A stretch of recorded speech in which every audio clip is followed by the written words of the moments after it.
Welcome on into the Chat Sports NFL Mock Draft Spectacular. We are doing the first mock draft across all Chat Sports channels. So I am in charge of picking for the channels that I run, which is the Browns, Broncos, and Falcons channel. And I'm going to play it like how I would do it if I were the GM. I usually like to do mock drafts of what do I think the GM would do, since that, to me, is the best way to do a mock draft because you want to know what your team's going to do. But today, I'm going to be selfish. Today, I'm going to do, here's what I would do if I were in charge, because that's what all of the Chat Sports hosts are doing. We're going to go 3 rounds. It's going to be a ton of fun. Each team will have 60 seconds on the clock. We are using almost every single studio we have here at Chat Sports. There are 18 shows live at the moment. It's a ridiculously high number, something like that. So happy to have you along. I am tricasting, really, 3 different channels: Browns Report, Broncos Breakdown, and Falcons Today. 3 channels that I host for here at Chat Sports. But who do you want your team to draft? We're going to get this draft started officially at 2:15 p.m. Eastern time. So a little under 30 minutes from now, but I wanted to give everyone an opportunity to get in the chat and kind of get, the juices flowing before this draft got underway. So we'll have the Browns picking first of these 3 channels at number 2, followed by the Falcons at 15, and the Broncos at 20. I'm not going to tell you guys who I'm going to pick, who I've already predetermined to pick for those 3 teams, but then again, I can't really say that with much confidence because the guy I might want may not be available, so we'll have to kind of roll with the punches. But who do you want your team to draft? Tyrone says Abdul Carter for the Browns. Eamon, there will be no trades. It's the first time we've ever done anything like this at Chat Sports, so our bosses wanted to keep it a little bit on the more simpler side. If trades were allowed, though, I'd say for the Browns, I would still stay at number 2.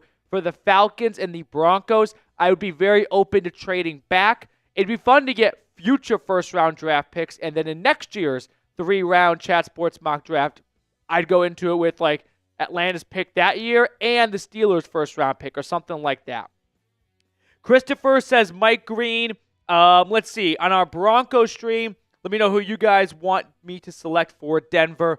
Again, I'm not going to tip any picks. I'm not going to spoil anything for what I'm thinking right now. I'll let it be a surprise in the moment, and you guys can see it on screen. Cloud says Travis Hunter. Greasy Flight is in the chat. Good to see you. Kaiden says Matthew Golden from Texas for the Broncos. We have Michael in the chat. I know this is a little bit unplanned and, truly one of a kind, but it's awesome to have so many familiar names and faces in the chat. We got ZD Productions here.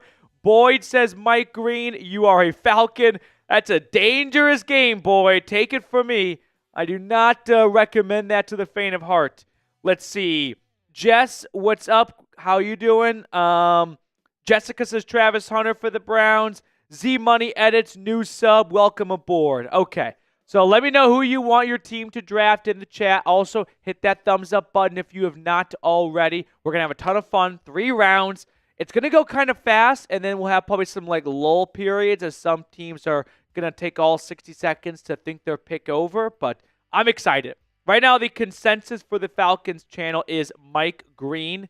No consensus on our Broncos channel. And on our Browns channel, it is kind of split between Abdul Carter and Travis Hunter.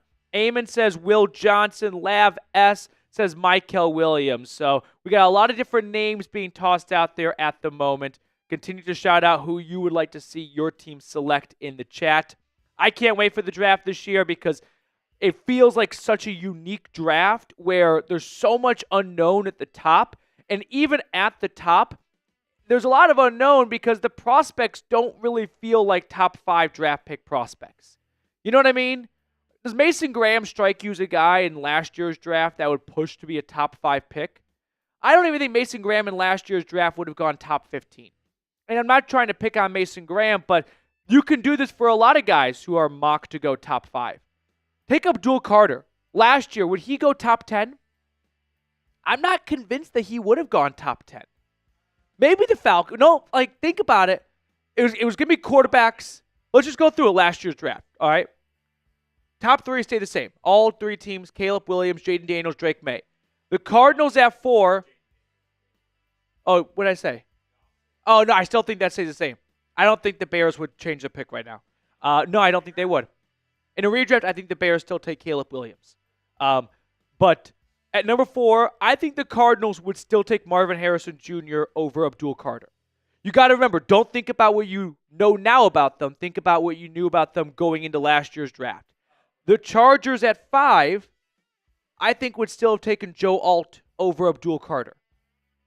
So we'll come back to it. I do have to give a quick shout out to our sponsor today, which is Game Time.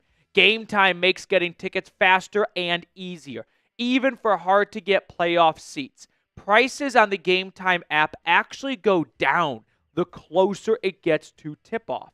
With killer last-minute deals, all-in prices, views from your seat, and their lowest price guarantee, Game Time takes the guesswork out of buying NBA playoff tickets. So if you want to go to a Cavs game, a Nuggets game, or a Braves game, check out Game Time first. You can save up to 60% off buying last minute for sports, concerts, comedy, theater. So many awesome deals going on at Game Time. Take the guesswork out of buying tickets with Game Time. Download the Game Time app, create an account, and use code CHATSPORTS for $20 off your first purchase. Terms apply. Again, create an account and redeem code CHAT Sports for $20 off.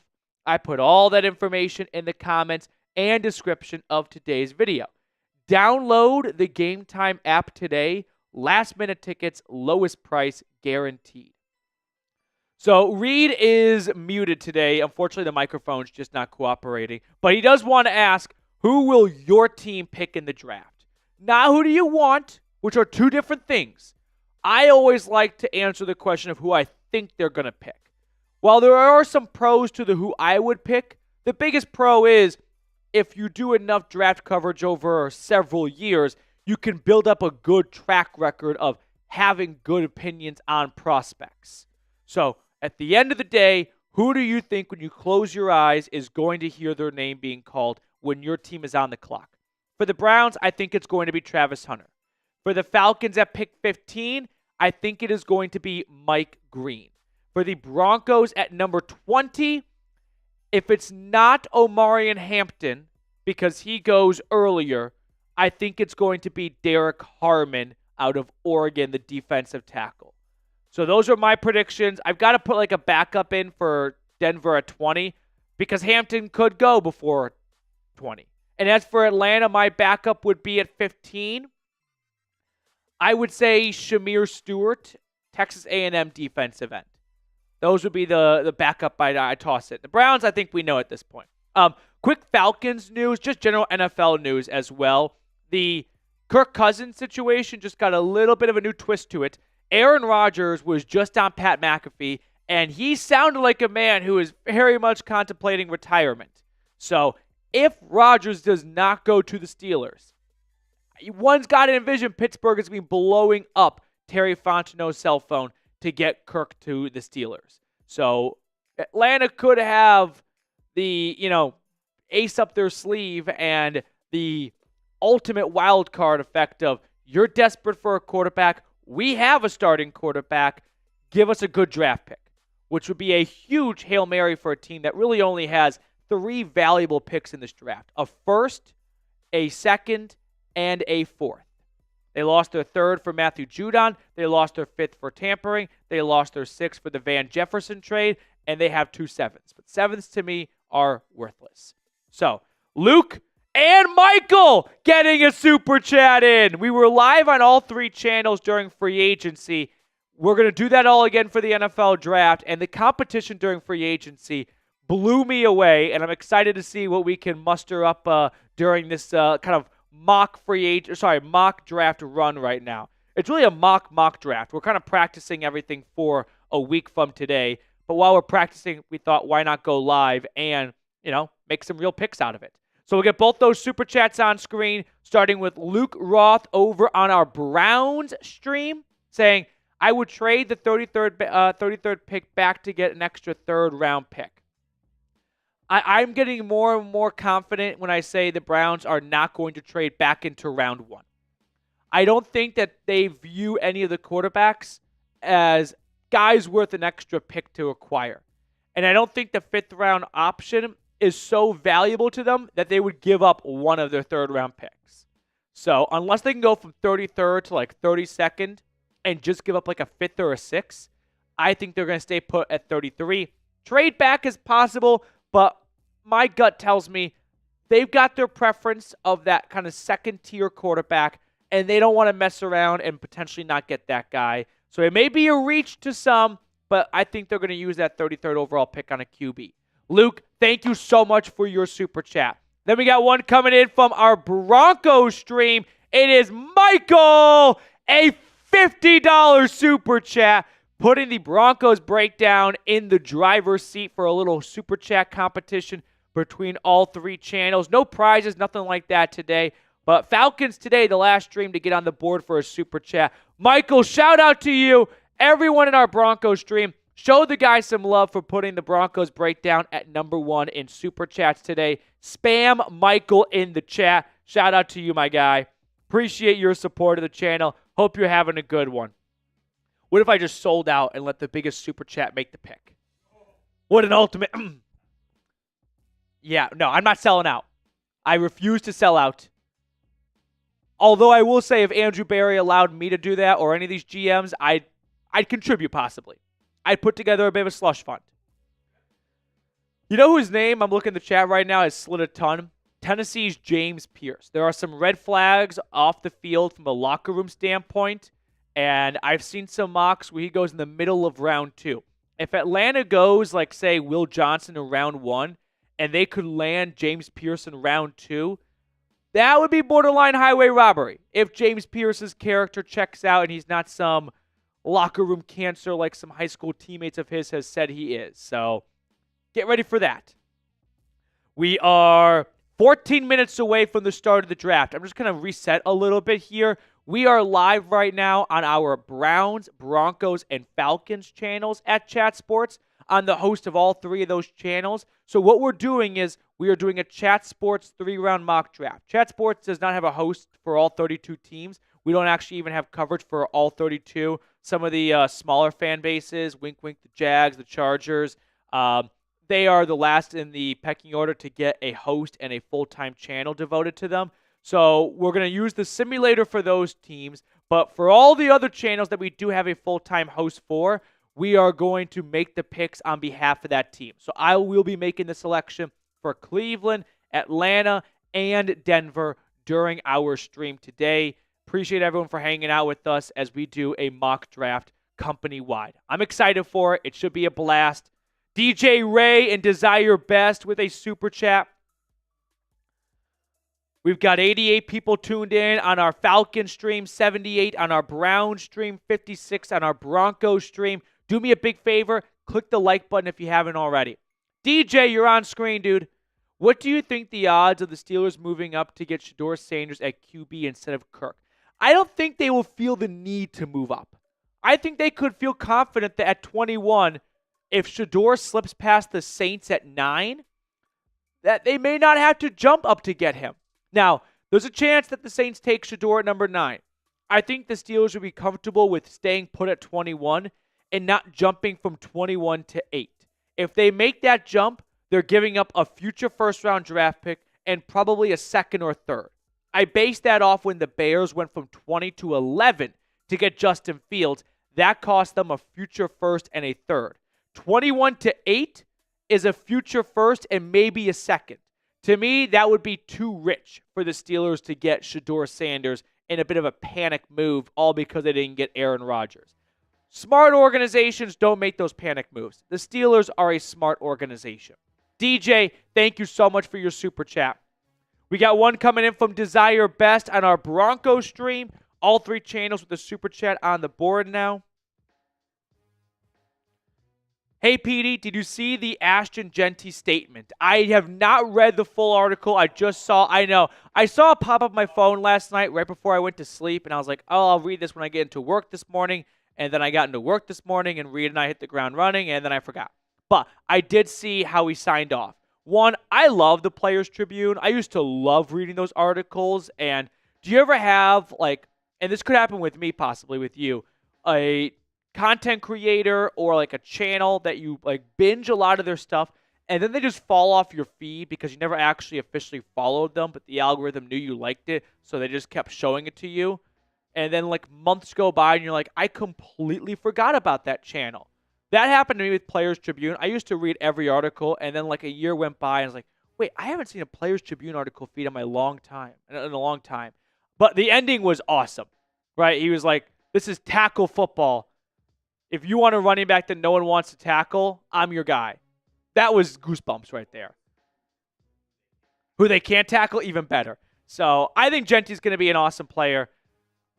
Listen, in 3 years when we do a redraft for the 2025 NFL draft, Jeanty's going to go higher than wherever he goes tonight. And he might go today. He might go 6 overall to the Raiders. Who knows? But I promise you that in a redraft, Jeanty's going to go higher. So do with that information what you will. Mr. G, great to see you in the chat. Thank you for tuning in. We are 10 minutes away from round 1 commencing with the Tennessee Titans on the clock. We're going to do a 3-round mock draft. So I'll be making selections for the Browns, Broncos, and Falcons in rounds 1 through 3. Atlanta only having a round 1 and 2 pick. Here are some of the top prospects, though. The Browns are zeroing in on Travis Hunter, but I will remind you, I am doing this mock draft based on what I would do. I am not doing this mock draft based on what I predict will actually happen. And those are two very distinct differences. So just be ready for that. We've got the Browns at number 2, maybe going with Travis Hunter or Abdul Carter, as the Titans are locked in on Cam Ward, who, by the way, comes in at number 13 on Brugler's big board. Do you think that's the biggest disparity for the first overall pick and a average big board ranking? If you take Brugler, Kuiper, and say Daniel Jeremiah, and you come together with like a composite big board ranking from all 3 big board wigs, do you think this is the biggest disparity between the number 1 overall pick and where they ranked? Last year, Caleb Williams was number 1 on both. He was everyone's number 1 player, and he was the number 1 pick. In 2023, Bryce Young was top 10 on most big boards. He was like 2nd or 3rd in a lot of cases. Trayvon Walker was high up there. This is good trivia right here. Of course, yeah, this is complete, reflection of the quarterback tax. But this has got to be the first time a player who wasn't top 10 in the composite big board goes first overall. 2021, who was first overall in 2021? Why am I blanking? Line, who? Trevor Lawrence? Yeah, you're right. Yeah, because Burrow is 2020. Lawrence was 1-1. Burrow was like 1-2. Like, he was like 2nd or 3rd. Yeah, some people were not right. 19 was Kyler. He was up there. Baker was like 5, I feel like. Not everyone had Baker as the number 1 player. We got a couple of super chats flying in over on our Browns channel. We are not doing mock drafts. Great question. There will be no mock draft. My boss just said this is kind of like a test trial for the actual draft next week. And so to keep it simple in the first year of doing this, no trades allowed. Trades would be a lot of fun. I'm not going to lie. I would be blowing up people's phones. I mean, why not? You get to be a GM for a day. I'm not going to sit back and go, you know what? I'm comfortable at 20. No. I'd see if I could move up to get Jeanty for the Broncos. Absolutely. He's him. Okay. We're getting biblical right now. But I feel like he's him is just watching Righteous Gemstones. Or maybe, you know what movie I watched last night? I only watched half of it because my fiance got bored like a quarter of the way through. We watched, I rewatched The Da Vinci Code. You ever watch The Da Vinci Code? I feel like he's him. It's like the blonde guy in that dude. If you know what I'm talking about, zoinks. Joshua, 2 things about Travis Hunter. If he gets injured, may need to replace him with 2 players taking up an extra spot on the 53rd. The second is, if there is a team to screw up Hunter pick as a wide receiver corner, it's the Browns. Yeah, I get what you're saying. You're definitely right about the injury part. you are, right, doubling his chance of getting injured. If he's playing twice the amount of snaps than he would have if it being one way, that's twice the amount of opportunities to get injured. So you're right on that mark. As for if there's a team that screws up Travis Hunter, it's the Browns. I disagree with that because I think the team that would screw up Travis Hunter would be a team that doesn't allow him to play both ways. And the Browns said they are comfortable with letting him play both ways. So I feel like a Travis Hunter screw-up would be a team that goes, yeah, we only view you as a receiver. Well, Travis Hunter as just a receiver, I don't think is worth a second or third overall pick. But if you can get both players, both versions out of him, the Jekyll and Hyde, which one was better? Whichever the better one between Jekyll and Hyde was, if you can get double the Jekyll or double the Hyde, then you're maximizing the second overall pick.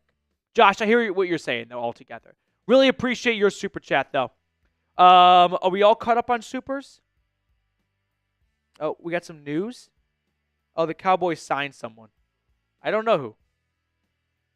Who did the Cowboys sign?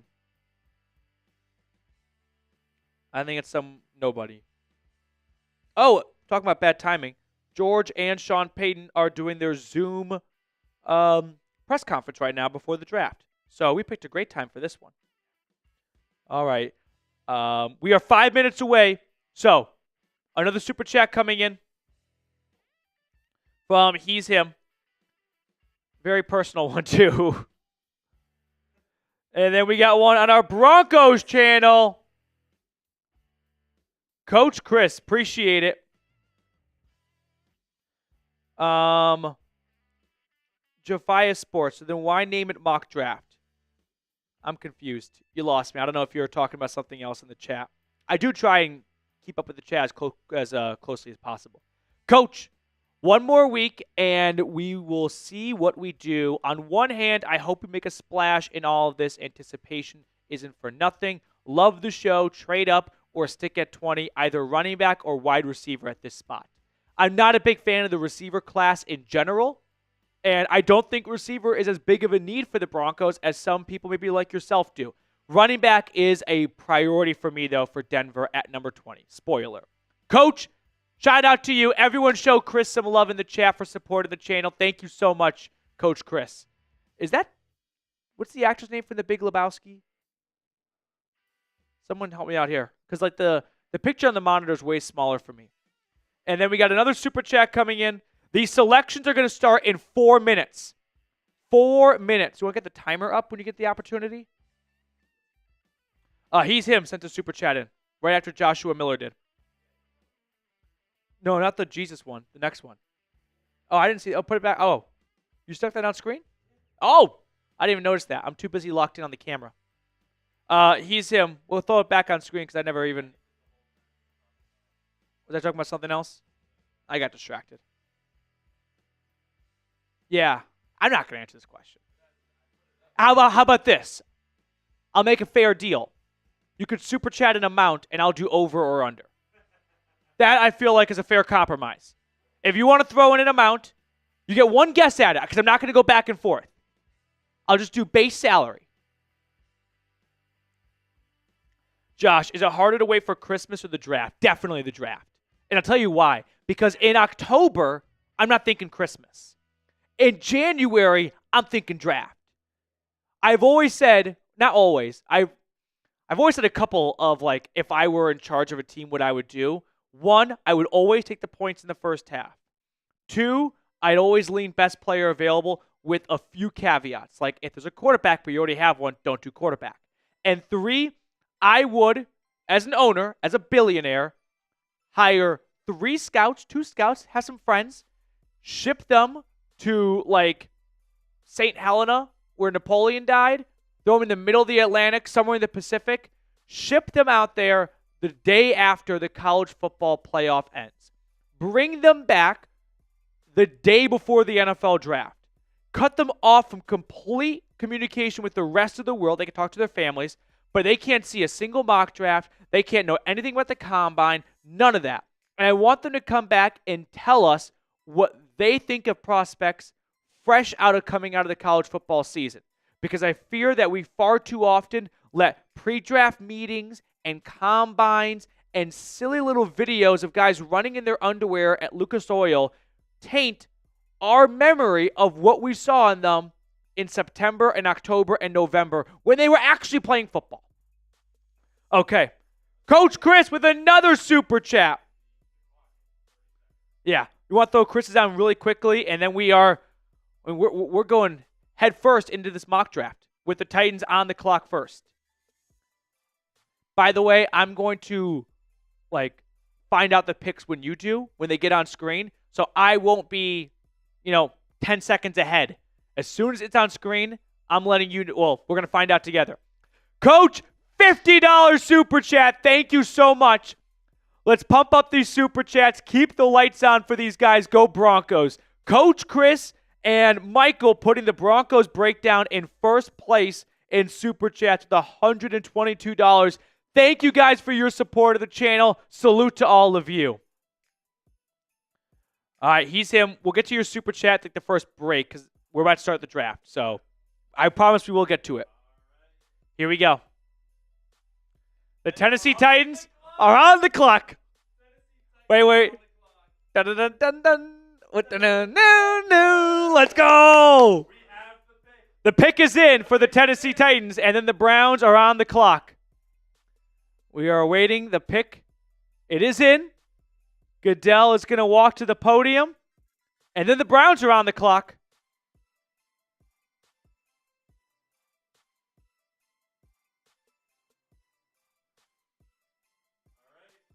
Come on. Who's it going to be, as if we don't already know? But we'll make it official. This is also Reed's first time doing. Yeah.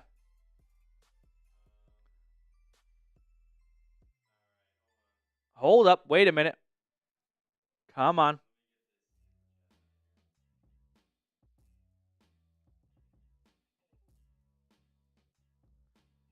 All right. This is why it's a test run for all of us. I just sent in my pick for the Browns. You got this. Come on.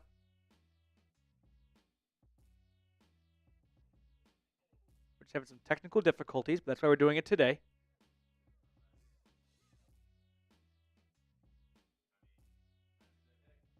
Yeah, the pick is Travis Hunter, so that was pretty anticlimactic. You figure out the best way to display the picks that they come in. That's your task for the next one. But I have submitted the pick for the Browns.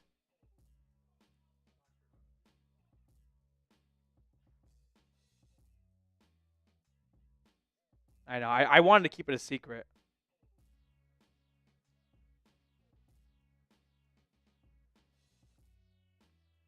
All right. Awaiting the Browns pick to be announced. But the first overall pick, no surprise, is Cam Ward, quarterback out of Miami. Yeah, you can do that one. But you just figure out whatever one you want to do and just do that. All right. Sorry for the turbulence. You got it. With the first pick in the 2025 NFL Draft, the Tennessee Titans have not surprised anyone and selected Cam Ward, quarterback out of Miami.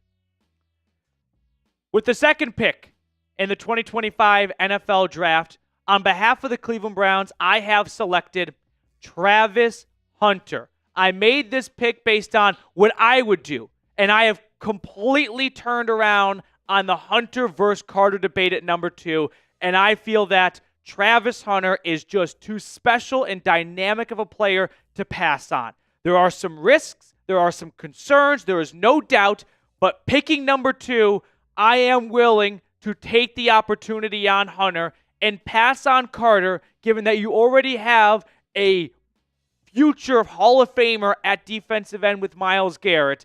And I think if Hunter and Carter both have terrific careers, it is best for the Browns to have Travis Hunter instead of Abdul Carter and Myles Garrett. So I am drunk on the Travis Hunter Kool-Aid. He's going to be a receiver first for the team and then a little bit of corner on the side as well. But I feel that Travis Hunter to the Browns is not only something that's going to happen, it is something that I am excited to see happen because these are just generational and truly unicorn type prospect in Hunter that I felt was just too good to pass on. Whereas Abdul Carter, I think, is going to be an outstanding defensive end. I do feel that we get Abdul Carters, not like every single year in the draft, but every so often. And I was willing to take the risk on the potential downside of a Hunter pick, given the, uniqueness of playing both ways in the National Football League, the injury concerns of being on offense and defense, the difficulty to take on an offensive and defensive playbook. But I'm in.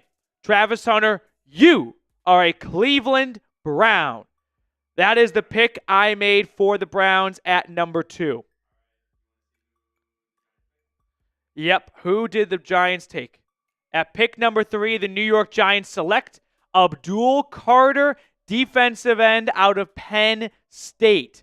So they put together one of the most ferocious pass rushes in football. Brian Burns, Abdul Carter, Dexter Lawrence, and now Kayvon Thibodeau in the mix with that as well. It will be something Jalen Hurts and the rest of the NFC East do not want to go up against. So we go Cam Ward, Travis Hunter, and then Abdul Carter, top 3, which I expect it to look like that once the draft really gets underway a week from today. Welcome on into a Chat Sports 3-round NFL mock draft, where hosts of all the different teams we have here covered at Chat Sports are making picks on behalf of their teams. So I am making the selections today for the Browns, the Broncos, and the Falcons. Right now at number 4, it is the New England Patriots on the clock. So we'll get that. Let's see it. Yeah, as soon as a pick comes in. And the Patriots are going with Will Campbell, LSU offensive tackle. I think this is the right pick for New England, almost regardless of whether or not Abdul Carter or Hunter is available, just because of how huge of a need the Patriots offensive line is. You got to keep Drake May healthy. You have invested in the defense throughout all of free agency. I think this is the likely pick, and I think it's the right pick for New England as well. We have a couple of super chats to catch up on, which we will get to in a moment. But at number 5, the Jacksonville Jaguars have selected Tyler Warren, tight end out of Penn State. Trevor Lawrence will have a new tight end to replace Evan Ingram and work with. And this, to me, seems like a nice, safe pick for the Jags. I know Mason Graham has been mocked to Jacksonville a ton. That would not have been a bad pick, but they've got Josh Hines Allen, and Trayvon Walker already on that defensive line. Why not give Trevor Lawrence another weapon to work with? I think this is a good pick for the Jags as well. So we've got some super chats here as I just update my board a little bit and start crossing off names. Josh, can you trade back in this draft? No trades allowed in this Chat Sports NFL mock draft spectacular. I know, a little disappointing, but those are just the rules for the first ever Chat Sports mock draft. Josh, thank you so much for your super chat. Let's catch up on some more here as the number 16 Raiders are on the clock. We'll see what selection Mitchell Renz makes for Las Vegas. We got some more. All right, that's fine. We'll just catch up on all the super chats right now. $50K with company car and stock options. I have no company car and I have no stock options, but I did say I would say over or under. It is over. He's him. Appreciate your super chat. And the pick is in for the Las Vegas Raiders. At 6, the Raiders are going to go with, drum roll please. Bad drum roll. Come on, computer. Come on. I'm blue balling everyone right now. Trades would have been fun. There it is. And then rotate this a little bit more. Just put something else there. Ashton Jeanty is the 6th overall pick going to the Las Vegas Raiders. So far, I feel like this mock draft has been somewhat chalk for what a lot of people expect to happen. The Jags Warren selection at 5 was a little bit of a surprise. Mason Graham falling all the way to 7 potentially. We'll see where he ends up, but I think this is going to be a great pick for Las Vegas as long as they can put together a halfway decent offensive line. The Raiders' run game has been the worst in the National Football League the last 2 years. So they just got to put together a little bit of a better offensive line, and I think Jeanty is going to be an awesome NFL back. The 7th pick is in, and it is Mizzou right tackle Armand Membu. So he is one of the best pure athletes on the offensive line in this class. He's a ferocious pass protector. He's a tenacious run blocker. He is what a lot of people look for in your prototypical right tackle. And the Jets, I feel like, need to find a way to invest in that offensive line, which they've done. I'll backtrack and say make good investments. They've made attempts, but a lot of them have not worked out. So in this pick, they go offensive line back-to-back years. Then at 8, the Carolina Panthers select Mason Graham, pair him with Derek Brown, and add to that defensive line. So Graham falls all the way to 8, and we're starting to see, some of the big-name prospects go off the board here. Yeah. The Saints are on the clock. This is where I feel like the draft could go any different direction. Yep, after the Saints pick, we'll do a quick recap on what's happened so far for the first third of round 1. What do you think they're going to do here at 9? I think, again, this is what Trace Gerard, our Saints host, is going to do. I think Trace is going to go with Shedeur Sanders. Oh, before he picks? Okay. I think Trace is going to go with Shedeur Sanders at 9. He has coined the phrase Shedorlins, which I'll give him credit for. It's very catchy. But the Saints need, I think, a reset at quarterback. And if they feel like Shedeur's their guy, then go out and get him. But I don't feel like he is the guy for a top 10 pick, personally. I don't think he's a round 1 prospect to begin with. Here are the picks, and then make sure we don't lose sight of game time as well. First overall was Cam Ward, as expected, to the Tennessee Titans. Then Matthew Peterson, on behalf of the Browns Report by Chat Sports, selected Travis Hunter, DB, wide receiver out of Colorado. Then Marshall Green from Giants Now went with Abdul Carter. Will Campbell has a new home in New England thanks to Allie Barefoot.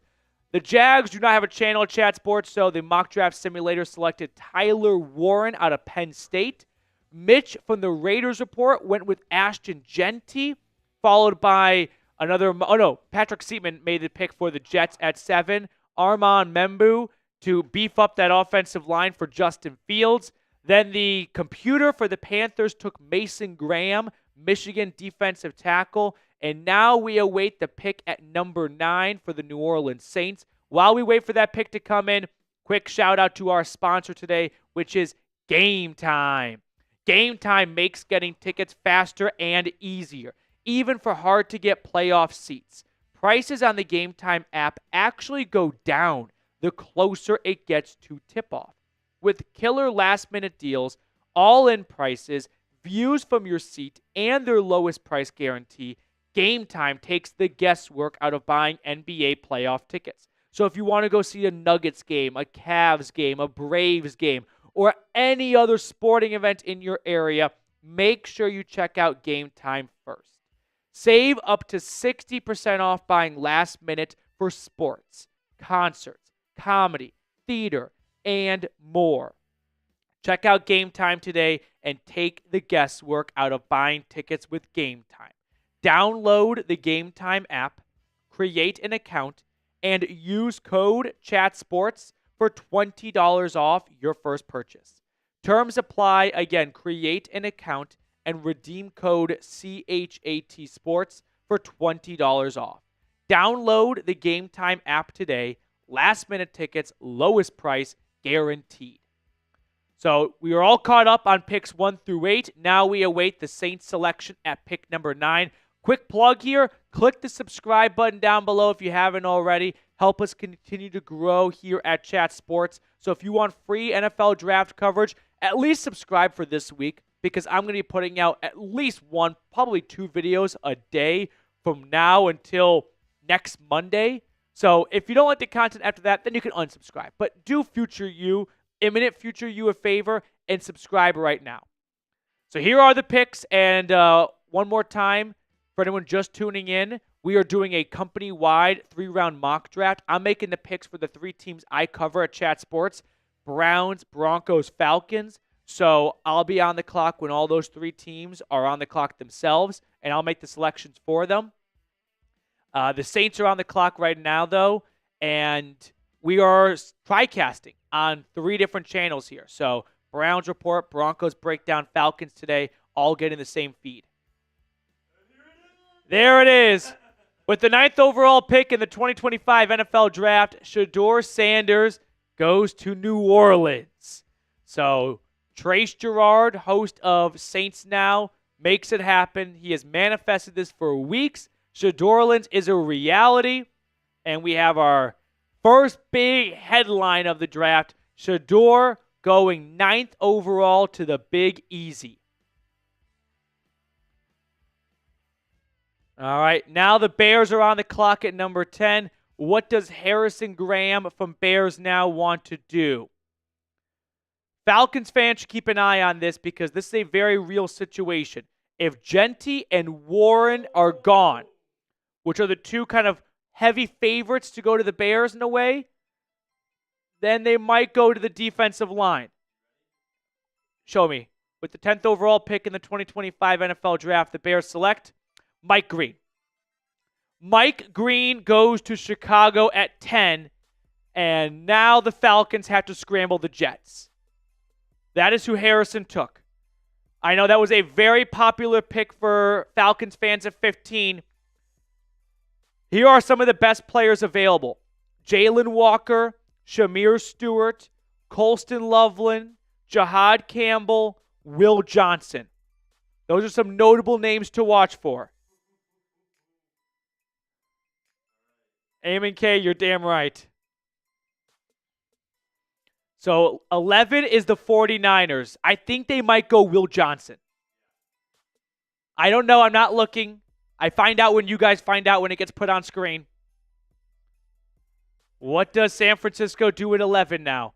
Mike Green, though, this is a very real possibility. I think the Bears' priority list is Ashton Jeanty, then Tyler Warren, then Will Campbell. If all 3 of those guys go before 10, edge rusher is the next biggest need for them. So I could see them going with Mike Green at 10. We got to find a way to get these filled in with the picks. Okay. Got it. So here's what we got coming up: 49ers, Cowboys, Dolphins, Colts, and then Atlanta at 15. The pick is in for the 49ers at 11. Don't be Will Johnson. Don't be Will Johnson. Don't be Will Johnson. Don't be Will Johnson. Let me know when it's on screen. What did the 49ers do at 11? Yep. Jalen Walker. Okay. I would have liked him for the Falcons at 15. That's a great best player available type of pick by San Francisco. That's going to help replace Dre Greenlaw. So great pick in my opinion by the Niners at 11. They go with the Georgia. I don't want to call him an edge. I want to call him a linebacker who can rush the passer as well. I think he's just a great football player. I think he is a chess piece on the field, and you can use him in a handful of spots. So Walker is at 11. The Cowboys at 12 go with, my eyes are closed, what does Dallas do? Here we go. The Cowboys at 12. Don't take Omarion Hampton. Don't take Omarion Hampton. Don't take Omarion Hampton. Is it on screen? Come on. Don't take Hampton. Don't take Hampton. Don't take Will Johnson or Hampton. I need Johnson for Atlanta. I want Hampton for the Broncos. Tet McMillan. That's fine. That's fine. That's fine. I'm not very high on Tet McMillan. He goes to the Cowboys at 12. Perfectly fine with that. So McMillan's off the board. Dolphins are on the clock. Can you find a best player available graphic? Yeah. Show the top guys remaining. All right. So the Dolphins at 13. I could see Roley going with Will Johnson to replace Jalen Ramsey. Come on. Don't do it, Roley. We'll look at who the best players available are. That's all right. We have Tet McMillan.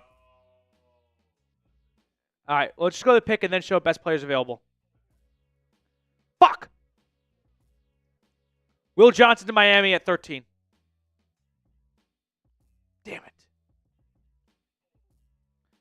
Falcons are on in 2. They're 15. Let's see who the best players available are. Who do we have to pick from remaining? Not going to lie, this is a nightmare draft for Atlanta. My top 3 targets for them are gone. Mike Green, Jalen Walker, and Will Campbell. 2 of those were kind of reaches in Walker and Campbell. Green, I felt like had a good chance of being there. Here are the best available players right now.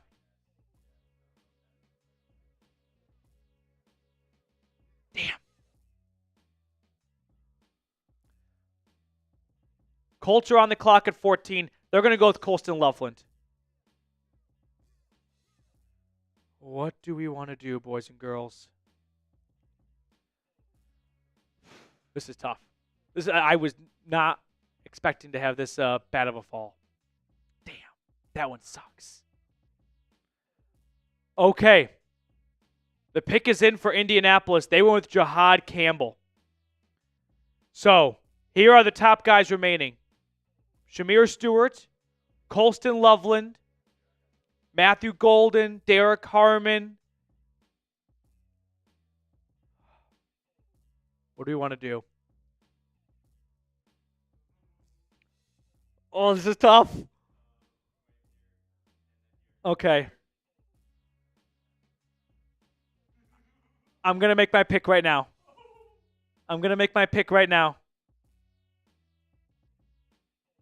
Here it comes. I'm not. Here we go.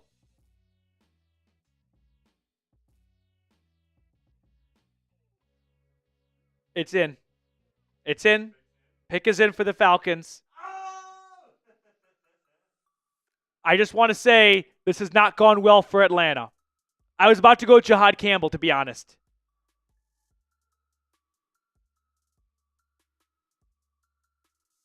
It's a little bit of a surprise pick. Let's do the big L3 for 15. Yeah. With the 15th pick in the 2025 NFL Draft, for the Atlanta Falcons, I selected Nick Emanwari, safety out of South Carolina. I was not comfortable with reaching on, I felt like Mykel Williams or Shamir Stewart or James Pierce. It's a very deep edge class, and I felt that Emanwari, Jesse Bates, and A.J. Terrell could put together the best secondary in the National Football League, and I can still find a good pass rusher in round number 2. Don't get me wrong, I'm not doing somersaults and backflips over this pick.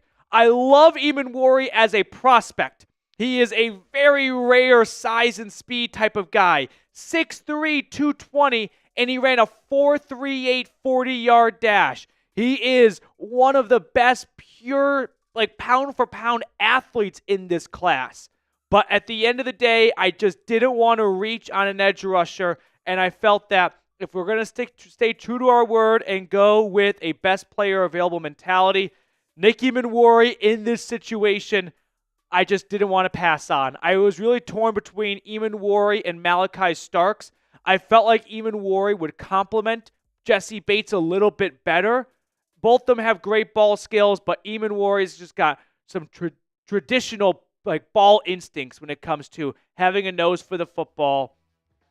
Listen, this is a pick that I know is going to be a little controversial, and I hear it, I understand it, but at the end of the day, I just did not want to reach on someone, so I went with Emanwari, and I'm excited to see what he can bring to the secondary, and I know I have a lot of work to do in round 2 to make sure I add a pass rusher, but for the time being, I feel that the combination of safety in round 1 and then edge in round 2 is going to get a better defense on the field than a reach in round 1 and then who knows in round 2. So Nick Emanwari is an Atlanta Falcon.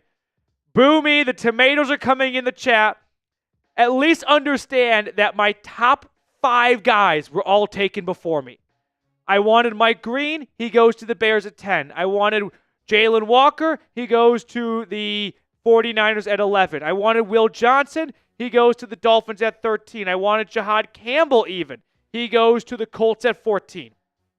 I had to adjust, and I felt that Emanwari would be a better pure football player when his career is said and done than any of the edge rushers available at that point. People are mad. Petey Fontenot. I like that. They're calling me Petey Fontenot. What would you guys have done?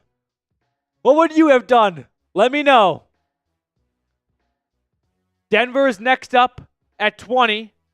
Do we have 16 yet? Let's see who went in 16. Petey Fontenot. That's hysterical. With the 16th pick, I believe it is the Cincinnati Bengals. No. Oh, the Cardinals. I wanted him in round 2. All right, that one stings, I'm not going to lie. And then at 17, the Bengals went with Jahdae Barron. Okay. 1 second, I'm catching up on my big board here. Okay. The Seahawks at 18 went with Colston Loveland. That would have been fun. And then Shamir Stewart goes to the Bucks at 19. The Broncos are on the clock at 20.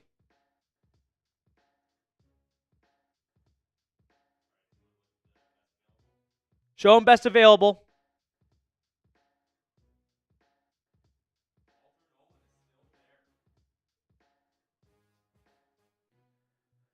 So Walter Nolan's an option for Denver.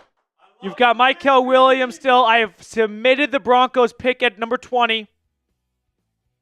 The pick is in for Denver.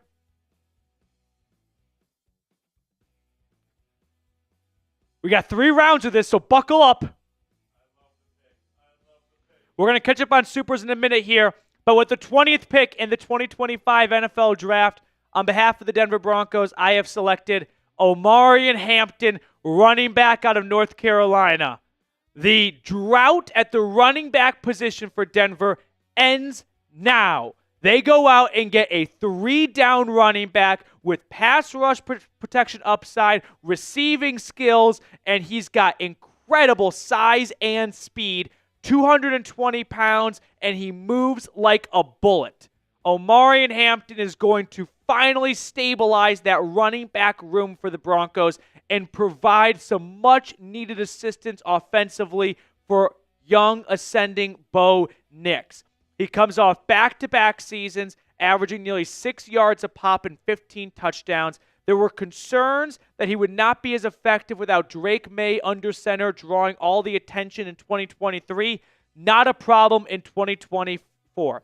George Payton goes back to the UNC running back well, and they get their guy, Omarion Hampton, who can lead this running back room and finally get this team a 1,000-yard rusher on the ground. And how about this? Get this team a 100-yard rusher in a game for the first time since Latavius Murray 3 years ago. I love this pick for the Broncos. I'm very happy he was available at number 20. He is now my, really in like pure reality, number 1 target for Denver at 20. I don't expect Ashton Jeanty or Tyler Warren to be there. And between Loveland and Hampton, I'm leaning towards Omarion Hampton right now. So that's the pick I made. Give me your grade in the comment section. A, B, C, D, or F.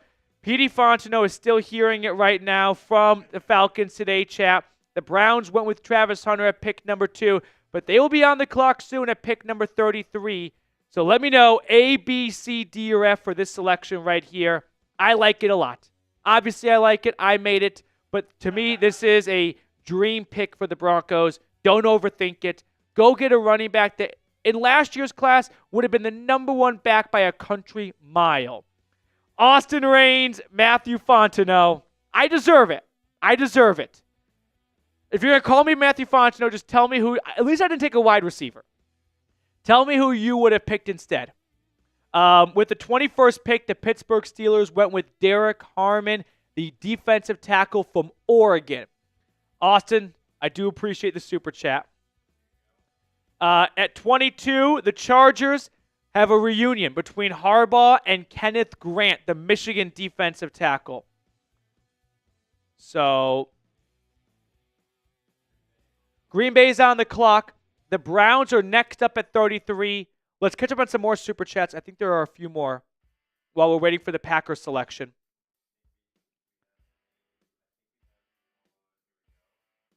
I will say it came down between Nicky Manwari and Walter Nolan. Florian, do you think we could have gone differently if not for the Russell Wilson contract debacle? We would have gone different. Like, Florian, elaborate. You mean Denver's, like, trajectory? Or you mean, like, in the draft? Fill me in a little bit on the gaps here, Florian. But I really appreciate your super chat. Thank you so much for supporting the channel. Is that all the super chats? Okay, sweet. The Packers, with the 23rd pick, select Luther Burden. Good. I'm not very high on Burden as a prospect. I think he's more of a round 2 guy that is just going to get round 1 talk because of the lack of receiver depth in this class. I don't think he's going to have this huge NFL career.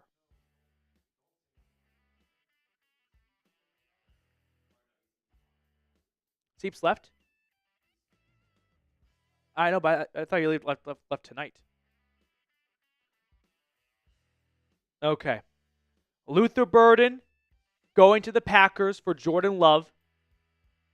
Be the first time in a while they took a receiver in round 1. I can't remember the last time they did that. So let's look at the best players available.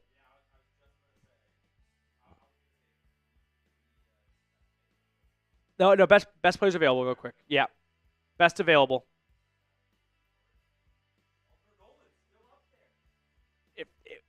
This is a stretch, but if the Falcons get one of these 2 guys in round 2, I think then Petey Foncho will be cooking a little bit. Here are some. Let's go through the other kind of. Yeah. Yep. I like Golden of all the receivers. All right. Oh, the pick is in for the Vikings. It is Malachi Starks. Malachi Starks goes to Minnesota at 24.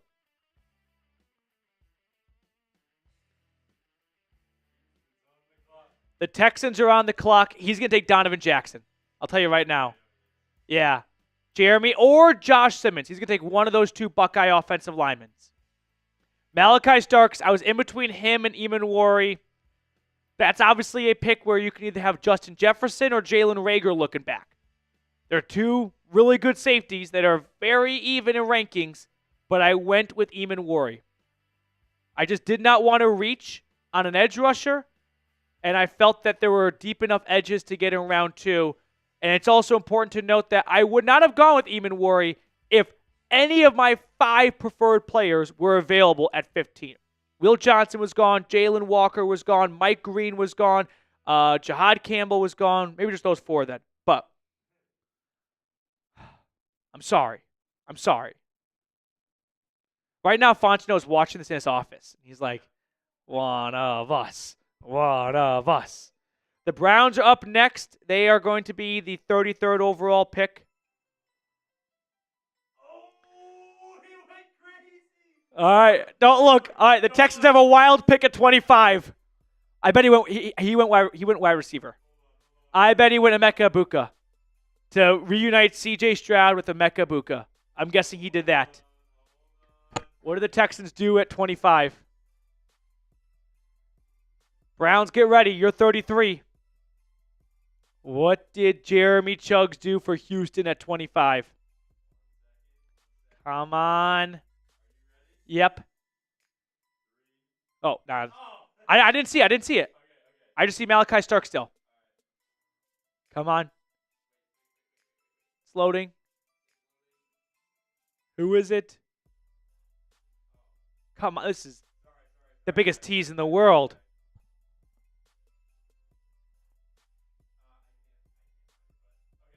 What's the pick?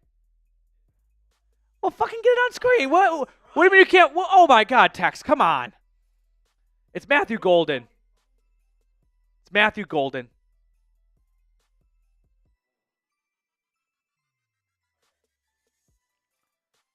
Here's the pick for Houston, Matthew Golden. I think he's the best receiver in this class. I think it's a very good pick by Houston. He's also from Houston area, so a nice homecoming for him. Matthew Golden going to the Texans.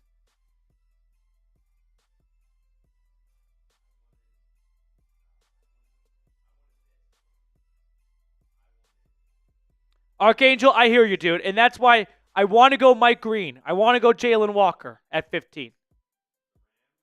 The Rams go with Kelvin Banks at 26. Offensive lineman from Texas. Bad pick. And now the Ravens are on, I believe, at 27.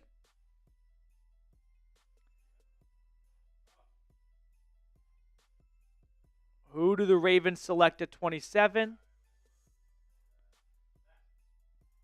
Yep. Then the Lions, Commanders, and Bills afterwards. I could see Baltimore going pass rusher. Yep. With the 27th pick, the Baltimore Ravens select. Come on. James Pierce, edge rusher out of Tennessee. Joey Peterson, who runs our Ravens channel, also a volunteer, went with the UT edge rusher. For the Browns at 2, I took Travis Hunter. For the Falcons at 15, I took Nicky Manwari. That's a gamble. I am banking on getting a good edge rusher in round 2. I promise I will not ignore it then. And then for the Broncos at 20, I took Omarion Hampton.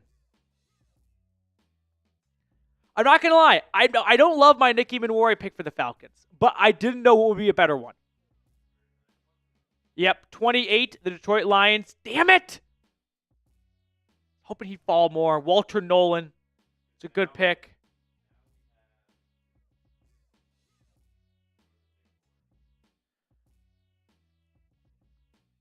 If I can get Mykel Williams in round 2, are you guys going to back off me? That'd be... He's going to take Mykel Williams. Who took Shamir Stewart again? Oh, the Bucks did. That's a very Bucks pick.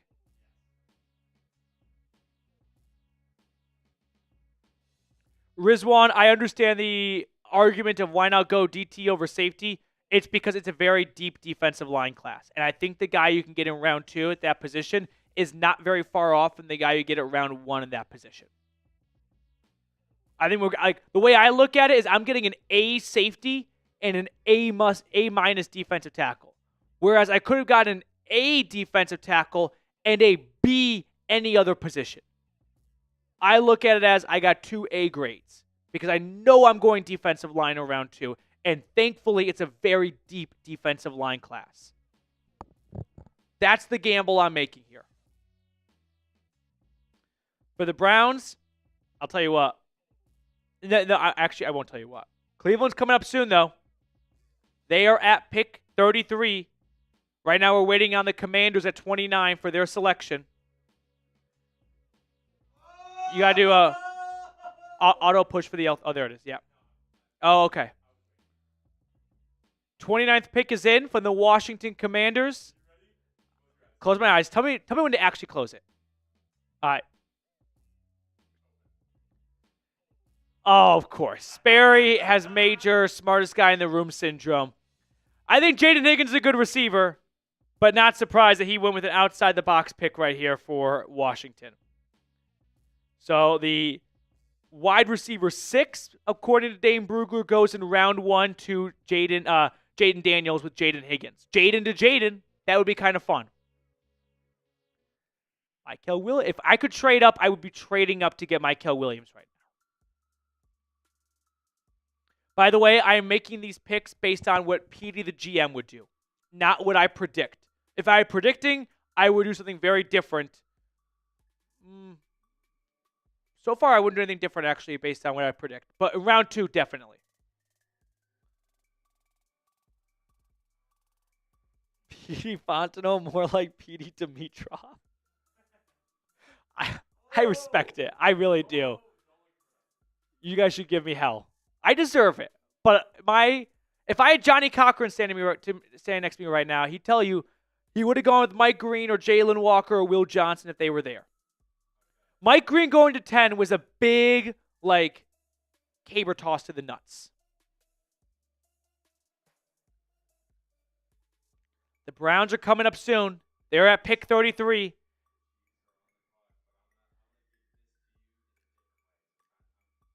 Well, who do we know who the Bills selected?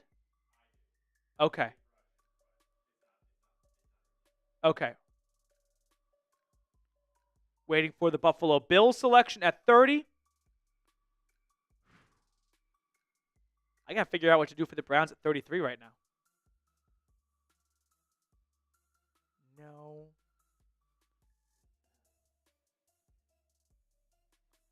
What do I want to do for the Browns at 33? I've got my name in mind. If he's there, that's what I'm going to do. I've got my target for the Browns at 33 in my sights. You guys can try and predict who I'm going to pick. All right, I'm closing my eyes. This is for the Bills at 30. All right. Ooh. Trey Amos to replace Kaiir Elam, and a little bit too late to replace Tre'Davious White. So, solid selection for Buffalo. I like that. All right. Chiefs pick at 31 is in. Let's see who Kansas City selected. And the Browns are 2 picks away. I think we will have a little break between.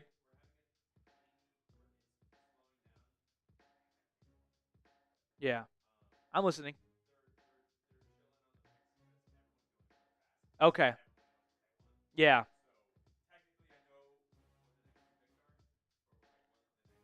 All right. I hear you.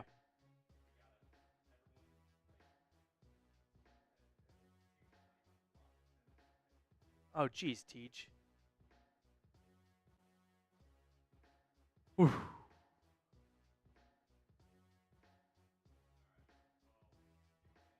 Yeah, let's see them.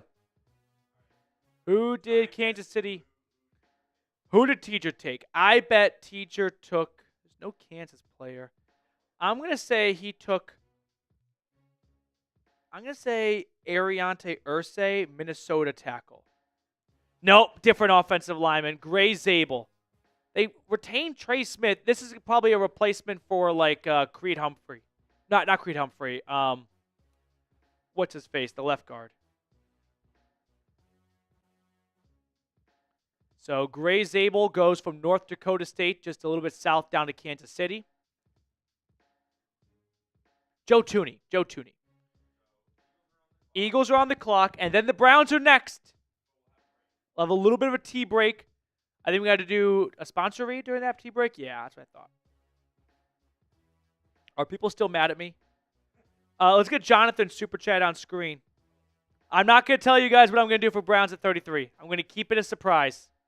But I've got my name in the holster, and as long as the Eagles don't take that person, I will be selecting that player. No! The Eagles definitely just took Mykel Williams. They need a new edge rusher. It kind of made sense. And they love Georgia players. Mykel Williams definitely just went to the Eagles. That's what I'm guessing. I'm guessing it would have been. I'm guessing there. Yep, here it is. Mykel Williams. Mykel Williams to Philly to close out round 1. Damn. All right. Browns are on the clock. I'm going to take a moment to send my pick in. Should we do a quick sponsor read?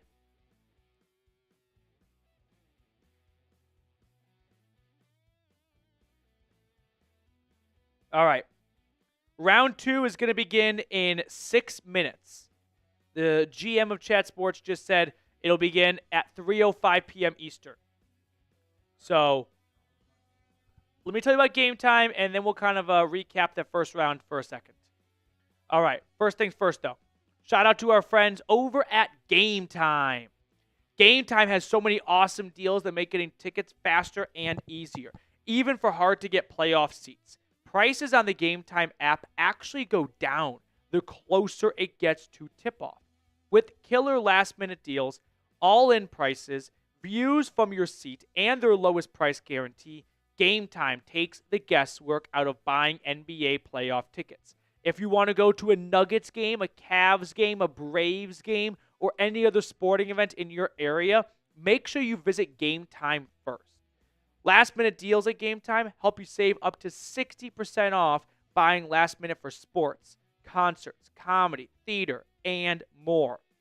Take the guesswork out of buying tickets with Game Time. Download the Game Time app, create an account, and use code CHATSPORTS for $20 off your first purchase. Terms apply. Again, create an account and redeem code CHAT Sports for $20 off. Download the Game Time app today. Last minute tickets, lowest price, guaranteed. Let's recap round one.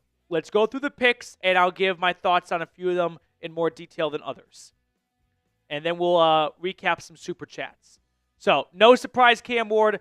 Again, this is a mock draft with each chat sports host making the pick for what they would do, not what they expect the team to do.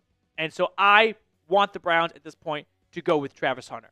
I know it's a bit of a risk, the injury concern of playing two ways, if he can even play two ways in the NFL. Like, those are fair concerns to have, and I have them. Don't get me wrong. But picking second overall with a unicorn like Travis Hunter in this draft, I fear that you would regret passing on Hunter way more than passing on Abdul Carter. I don't think Abdul Carter is the next Myles Garrett, right? Just this unbelievable Von Miller-type pass rusher who's a guaranteed Hall of Famer. I feel like Travis Hunter is worth the risk. So I'm taking one, but I'm going to live on the wild side here. Abdul Carter and Will Campbell follow suit, not a big surprise. Then we've got our first kind of surprise, Tyler Warren to the Jags at number 5. Then Ashton Jeanty is off to Las Vegas. That's kind of expected. Armand Membu goes to the Jets at 7 to protect Justin Fields. Mason Graham falls to the Panthers at 8. This is where things went downhill for Atlanta. For a while, they was looking good, right? Mike Green to the Bears at 10. Fuck. Jalen Walker. Fuck. Ted McMillan, that's fine. We don't care about him. And then at 13, you're like, can I get Will Campbell? We're so close. Give me Will Campbell. And then at 13, Will Campbell. All right. How about Jahad Campbell? I say Will Johnson. How about Jahad Campbell? He goes to the Colts. So this is where I was faced with a tough decision. In my opinion, I think Nicky Manwari is better than the edge rushers that go in the remaining first-round selections. So, yeah, I'm Terry Fontenot. I did not go pass rusher in round 1. It probably won't happen, but if those guys go before Atlanta at 15, we might see a surprise pick. So, I made a questionable selection, and I think that if I nail the second-round pick, I'm going to get off the hook as long as Eamon has an awesome career. And Bates, Eamon and Terrell would be a very fun secondary. I'm not going to try and pass this off as I love the pick. Even if Nick was in the same room as me right now, I'd say I'm a little skeptical. But I didn't want to reach on some other guys. So there I am, Terry Fontenot. Omarion Hampton to the Broncos at 20. I love this pick for Denver. As long as I felt like the Cowboys didn't go running back, I felt confident that Hampton could be there at 20. So I like this pick a lot for Denver. I just think he's going to solidify that running back room for hopefully the next 6 years. We've got Harmon, Kenneth Grant going after that on the defensive line. Luther Burden. I was really in between Malachi Starks and Nicky Manwari. I felt like Jesse Bates reminds me a lot of Malachi Starks. And it's not bad to have two Jesse Bateses, but if you could get like a big presence at safety like Manwari and Jesse Bates with his ball skills, that's going to be an incredible safety tandem for years to come. Then we got Matthew Golden to the Texans. James Pierce and Walter Nolan towards the end of round 1. Those guys definitely were in consideration for pick 15. And Jaden Higgins, a surprise late first-round pick by the Commanders. And unfortunately, Mykel Williams could not slip to round 2 for Atlanta. He concludes the first round. So the Browns are on the pick at 33. Let me know who your sleeper is in this draft. Who is the guy that you think could sneak into round 1 or go round 2 and be viewed as, wow, how did he fall in the draft that much? Let me know your sleeper so I can do some homework on this guy during the weekend. Round 2 begins in 1 minute. The Browns are on the clock. I've got my pick in mind already. I'm not going to say.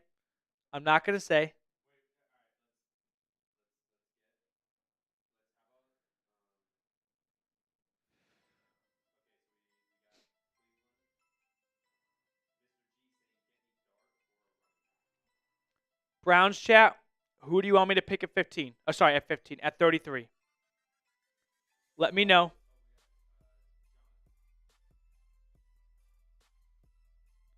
Mr. G says Jackson Dart. Who should the Browns pick at 33 to start round 2?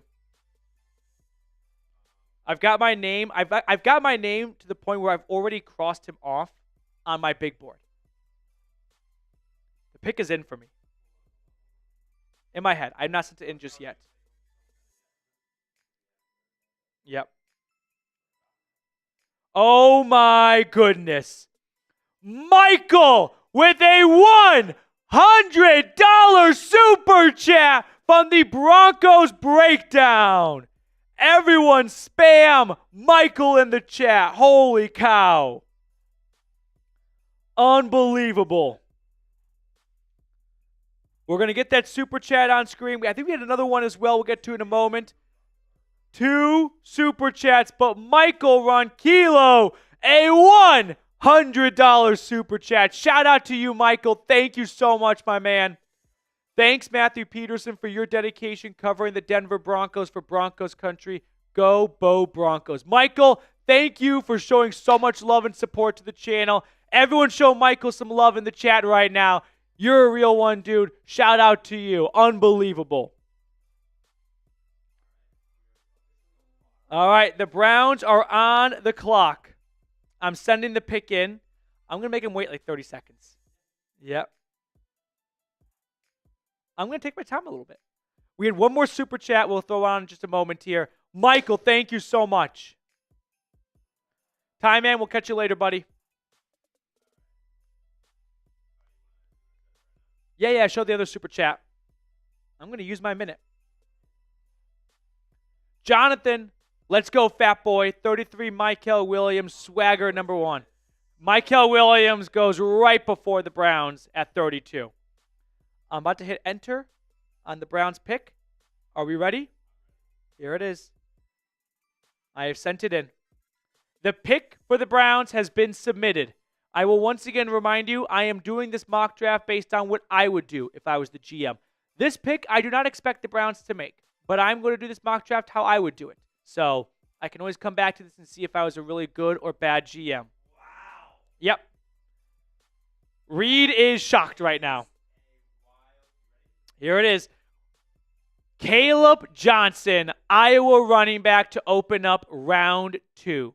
I feel that the Browns need to find their running back of the future. This is a great draft class to do it. And I know quarterback is a need, but you know what? I don't really like the quarterbacks in this class. So I'm not going to burn a valuable 33rd overall pick on a reach.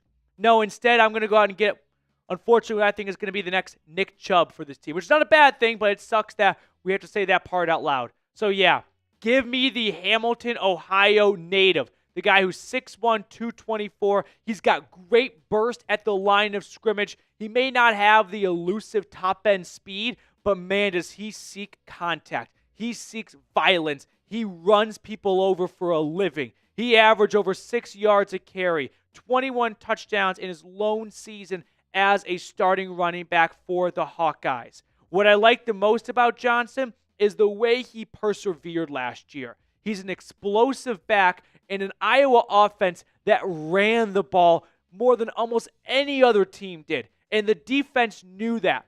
Hawkeyes offense last year ranked 130th out of 134 FBS teams in pass attempts.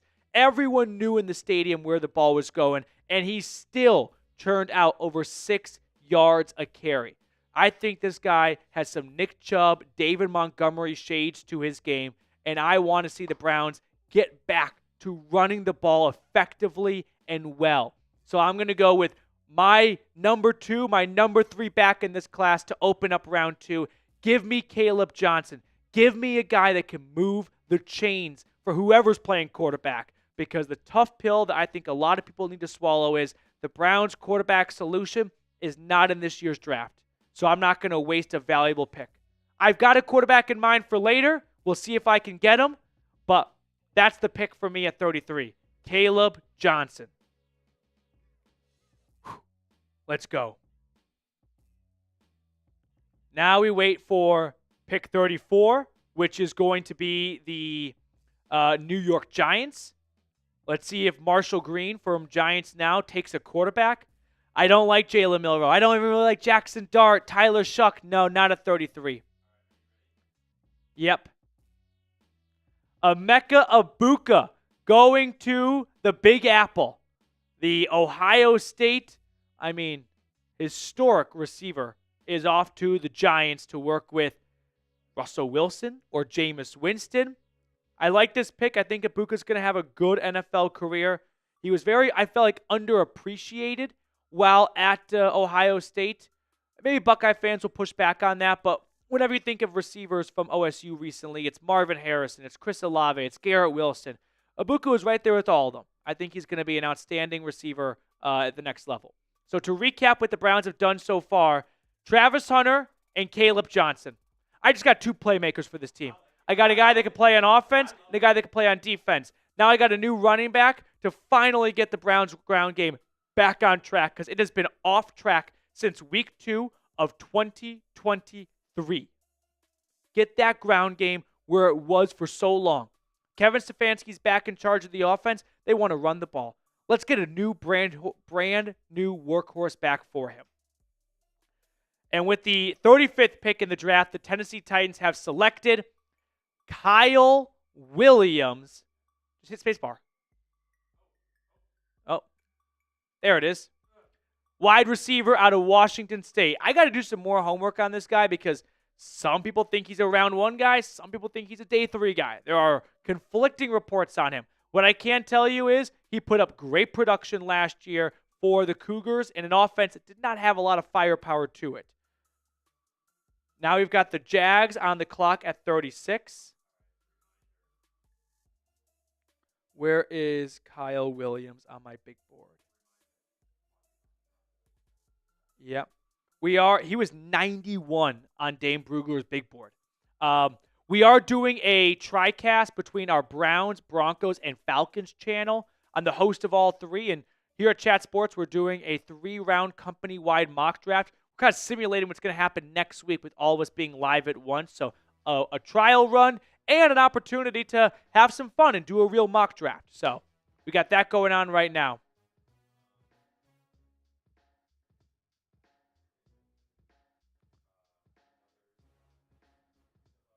We got Henry Ruggs with the super chat. The pick is in for the Jags. It is Josh Simmons, offensive tackle out of Ohio State. That could have been a name that I went with for Cleveland at pick 33 if Caleb Johnson was gone, but I just could not pass on a running back. That good in my opinion. All right, Jonathan, R.I.P. Swagger Jr. Indeed. Gone, but the swag not forgotten. Talking about the Browns, like not mascot, but the actual dog Swagger. Jonathan, thank you so much. Henry Ruggs with some prison Wi-Fi. I would trade back a little and take Caleb Johnson. In this mock draft, we're not doing any trades, but I don't disagree with the idea of trading back from 33 and getting some more draft capital. That would be a best of both worlds if you can get the same guy 5-6 picks later and gain a 4th or 5th round pick out of it.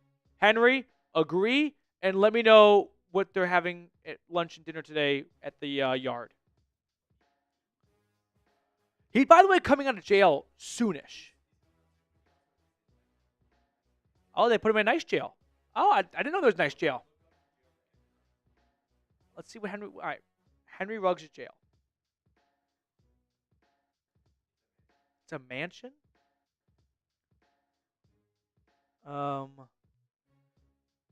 He's now at Casa Grande. That's too nice of a name for a jail. It's like Casa Grande. Dude, he's what? This isn't jail. This is like a La Quinta. He's got an apartment. What the fuck? All right. That's interesting for Nevada corrections.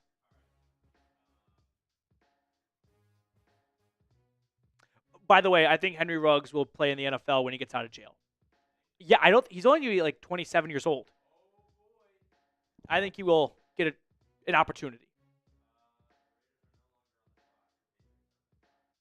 Do we know the Raiders' pick? The Raiders' pick is Tyler Booker, offensive guard from Alabama. You know what? You go Jeanty in round 1, you better go offensive line in round 2. I like these 2 selections by Mitch over at the Raiders Report. Yeah. The Raiders, if they're going to go Jeanty in round 1, they better start adding to that offensive line. I think the Jeanty pick is going to be a very good pick for any team that takes him. I'm just that high on him as a prospect, no matter where he ends up. And then reinforce the trenches. 2 good picks by the Raiders. So next up is going to be the Falcons. They're not for a little bit, but 7 more picks. It'll be here soon. Right now it's the Bears and then the Saints. I'm going to guess the Bears go running back. I think they go Travion Henderson. Patriots pick is in. Trey Harris, Ole Miss wide receiver. Started off at Louisiana. Transfers around a little bit. Yeah, I'm pretty sure, or I'm mixing him up with Trey Amos. Anywho, he unfortunately got injured in the second half of last year, and that's why his value dropped a little bit. But I thought he was really good to open up the season with Jackson Dart. So good pick by the Patriots. They go left tackle with Will Campbell to open up the draft, and now they get a playmaker for Drake May. I like these 2 selections by New England. So Trey Harris. No looking. I'm not looking. The Bears are on the clock at 39, then the Saints, then back to Chicago because they have the Carolina Panthers second-round pick. That is the last pick of the Bryce Young trade-up. For the Bears, I'm thinking Travion Henderson. He went defensive end in round 1.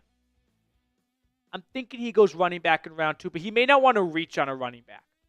He could go offensive tackle with like Josh Connerly or Ariante Irsay. I'm going to say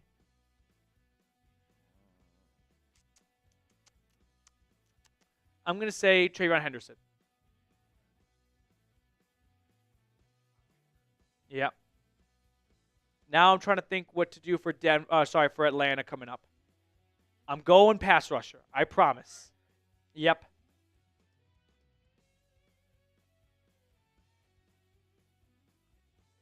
For the Bears at 39 is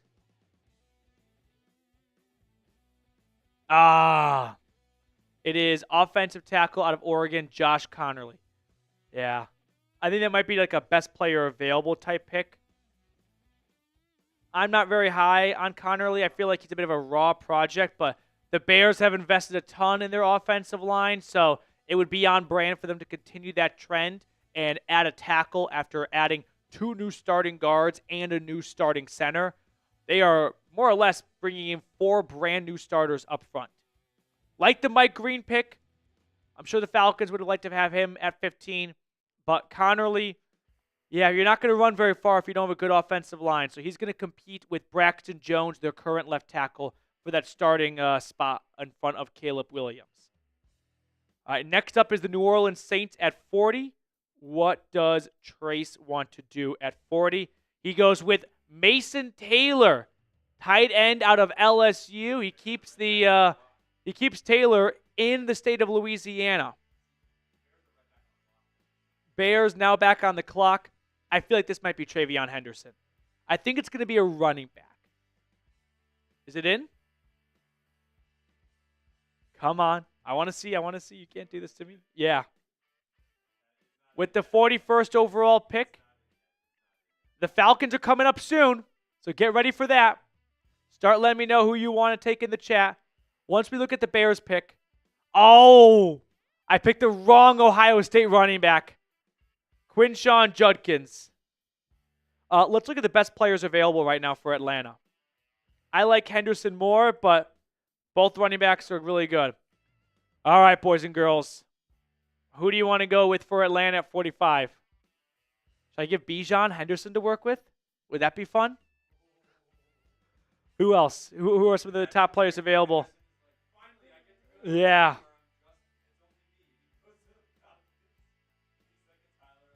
Uh-huh. Who else is available?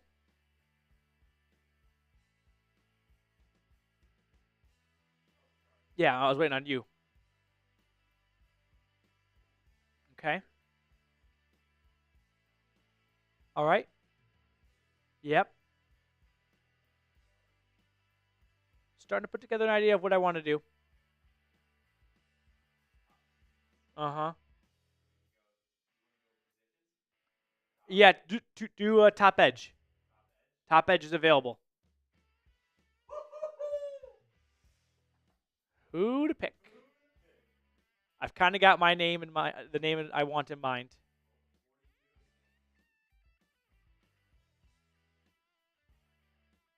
TJ Sanders going to the Jets, defensive tackle out of South Carolina.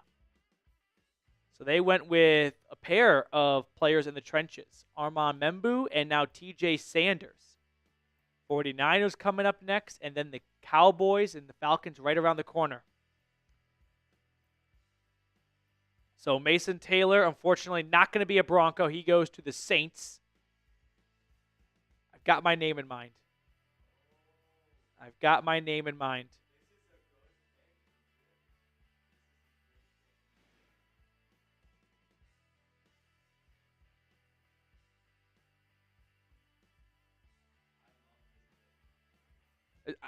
At this point, I'll be honest, I know my pick for Atlanta. I'm not going to say it. I am praying that no one takes him before me. If someone takes this guy before me, I'm screwed. I am screwed if that happens. Maxwell Harrison, not the guy I had in mind for Atlanta. The cornerback out of Kentucky. The Niners need some DB help. So they get two good players on defense. Jalen Walker and Maxwell Harrison. So we got Cowboys coming up next, and then the Falcons right after that, I believe. Right? They're at 45. 46, sorry. Colts, yeah. So I just need two teams not to take my guy for Atlanta. Then the Broncos in the early 50s. It's a lot of fun. I'm trying to think of what to do for Denver. I feel like it's a little too early, but I've got three names in mind for the Broncos. I just want to see if they can make it there. Yeah, best available. Take a corner for the Falcons. Do I replace Kyle Pitts with Elijah Arroyo? Do I get Michael Penix a new tackle on the right side? Ariante Ursary? Darius Alexander, Toledo defensive tackle. Yep, Nate Landman's gone. Pick is in for the Cowboys. If it's my guy, I'm gonna have a BF. You don't know who I'm thinking. Okay, good. Cowboys pick. Come on.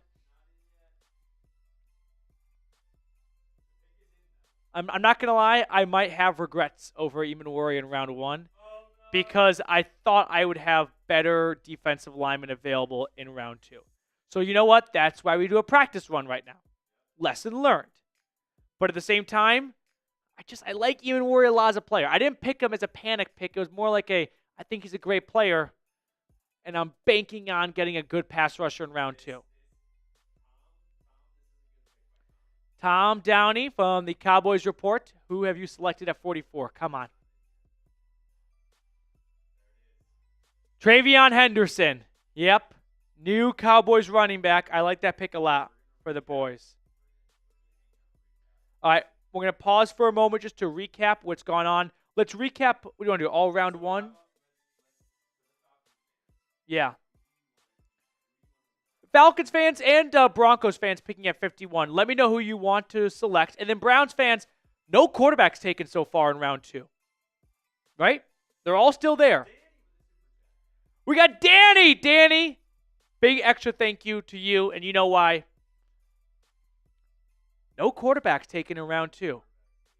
I think that's a sign of what's to come, though. Not because all of the chat sports hosts are geniuses, but I think the quarterbacks are going to go a little bit later than people are anticipating. All right. Yeah.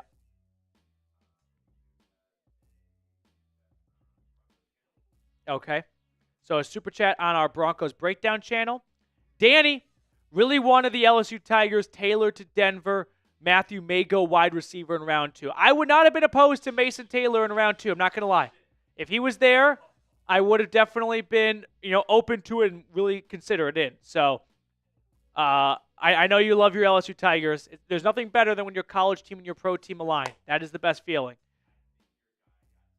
Reed thinks my guy got taken. Danny, thank you for your super chat. Are we all caught up on supers? Yep. Who did the Colts take at 45? Reed thinks I'm screwed. I'm guessing it's a pass rusher. There are some pass. That was not my guy. Not that I think he's a bad player. That's not my preferred target right now. So I'm on the clock. All right. I know my pick now. I will take a moment. Yep.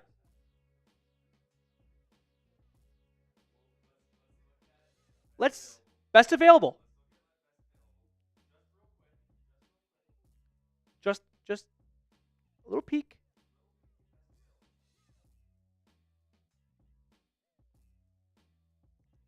I've got my name.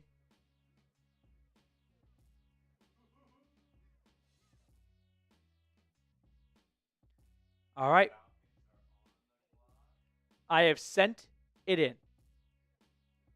Pick is in for Atlanta. Predict who you think, dog, if it's Jalen Milroe. Predict who you think I took for the Falcons. I like my suitcase. I like my pick. All right. Here we go. With the 46th pick in the 2025 NFL Draft by Chat Sports, I have selected JT Tuimoloau, the defensive end out of Ohio State. I saw his best play when the lights were the brightest during the college football playoff, leading this Buckeyes pass rush to a national championship, and I think that can carry over to the next level. After not going with an edge rusher in round 1, I knew I had to go with one in round 2, and I went with the guy who had 12.5 sacks last year, 22 tackles for loss, 2 forced fumbles. He's got great size, 6'4", 264 pounds. You can throw him on the defensive line in a 3-4 front. If you switch to a 4-3, he can still play outside for you. I love the production. A little bit of a late-ish bloom for a big-time recruit by the Buckeyes, but he is a high-floor type player, as Tom Downey points out. He dominated the college football playoff. Now, the pure athletic traits may not stand out compared to some other players, but I want football players, not track stars. And this was a guy, when the pressure was on, when the chips were down, he came to play. So I'm bringing him over to Atlanta. I'm excited about this pick. I think it's going to be a really good pick for a team in round 2. I get Nick Emanwari with Jesse Bates and A.J. Terrell in the secondary. And now I've got JT opposite of Leonard Floyd, and still, an up-and-coming pass rushing group with Braylon Trice and Arnold Ebiketie. But to me, at 46, this was the best pass rusher available. I had to address this need, and so that's the pick for me. Give me your grade, A, B, C, D, or A, B, C, D, or F. I want to hear from you guys. This draft was horrible. The fans are upset. The fans are upset. People are pissed. B+, B-, D+. How are we feeling about Atlanta's 2 picks so far? If that name was Mike Green, damn how different the tune would be. But he went before me. He went to 10 to the Bears.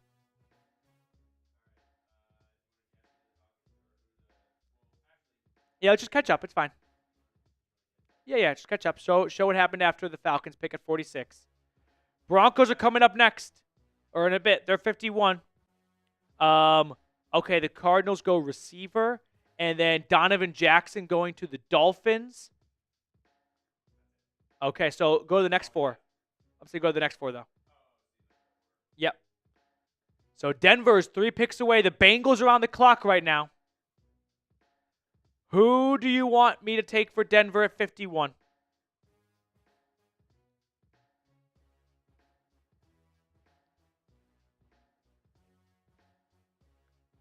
Do the other L3.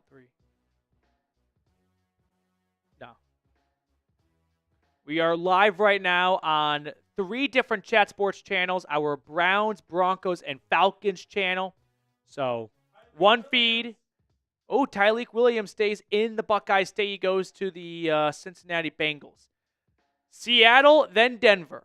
Who to pick for the Broncos?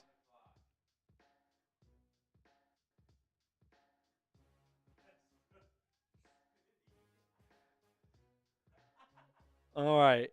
Who to pick for the Broncos?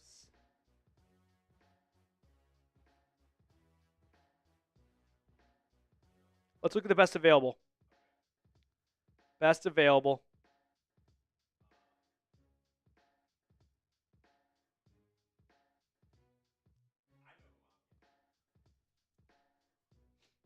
Keep going, because I'm up in the air right now.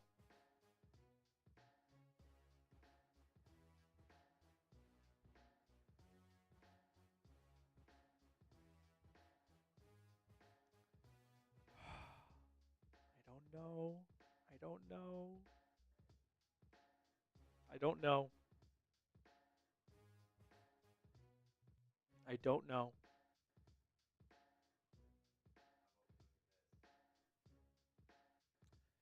Go tight end. Yep.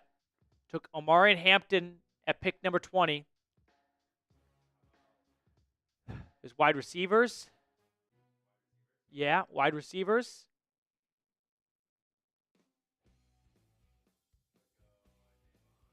Isaiah Bond's in some legal trouble right now. Might stay away from that one. I've got a leading contender in mind. Go pass rusher.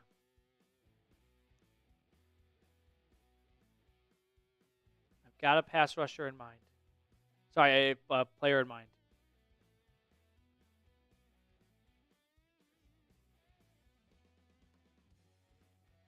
All right. Is the Seattle pick in?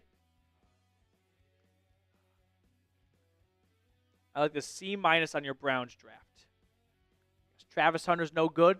The Caleb Johnson pick was so bad. Just tanked the grade altogether. Desire Best says Gunnar Helm. Oscar wants to go with the DB or Jalen Noel. Maxwell Harrison's already been picked. This is tough, not going to lie. Pick is in for Seattle. Let's check out who the Seahawks took at 50. Tate Ratledge, the Georgia guard. Was not thinking him. Denver's on the clock. All right.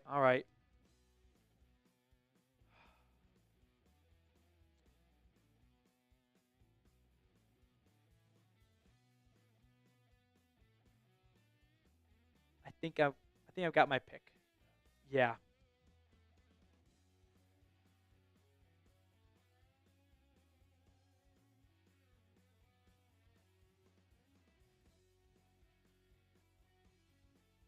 I've set my pick in. Pick is in.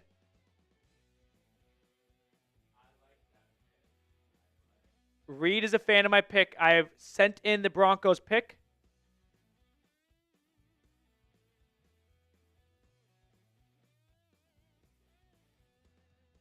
let's check out who I took at 51 for the Broncos.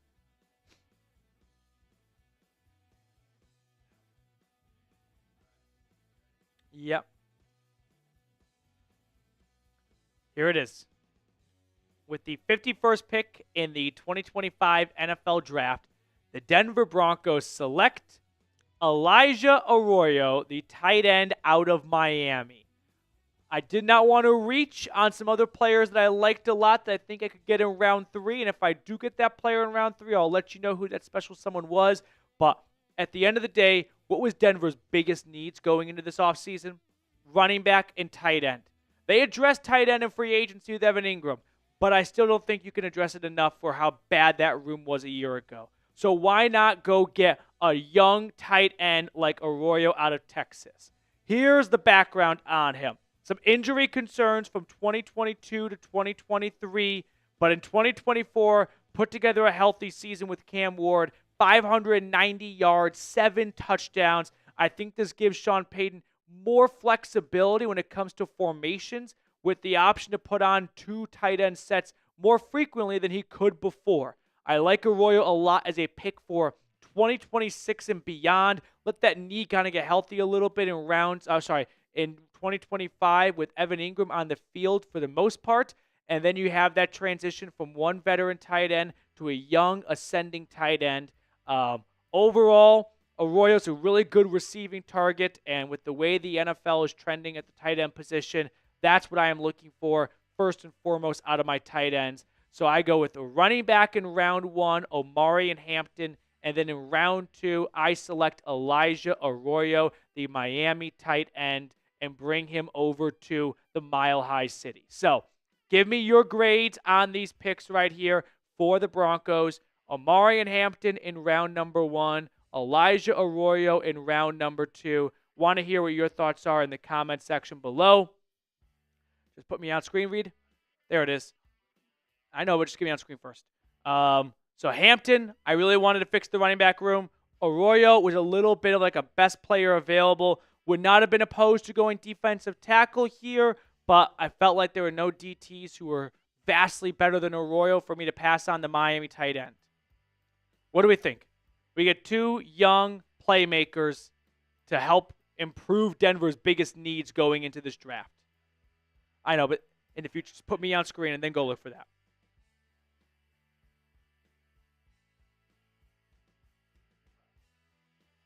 So let's look and see what picks were made after this one.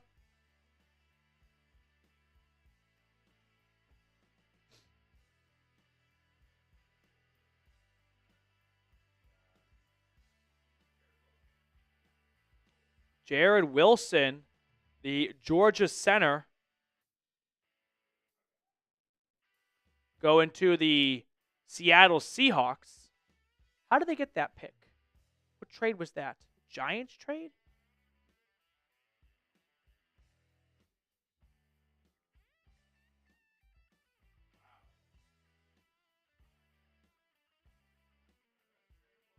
Yep. All right. At 53, the Tampa Bay Buccaneers take Darius Alexander. I'm not very high on him as a prospect. I don't know what everyone else is seeing to the point of top 50, 60 buzz. One second, I just got to cross him off my list. One moment. Where are you, Darius Alexander? Sorry. Here you are.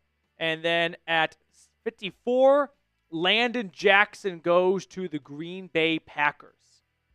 So we're over halfway through the second round now.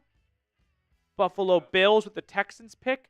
Chargers first with pick 55. Go Jack. That is the most like Harbaugh, Lad McConkey 2.0 type pick right there. Bills are on the clock at 56.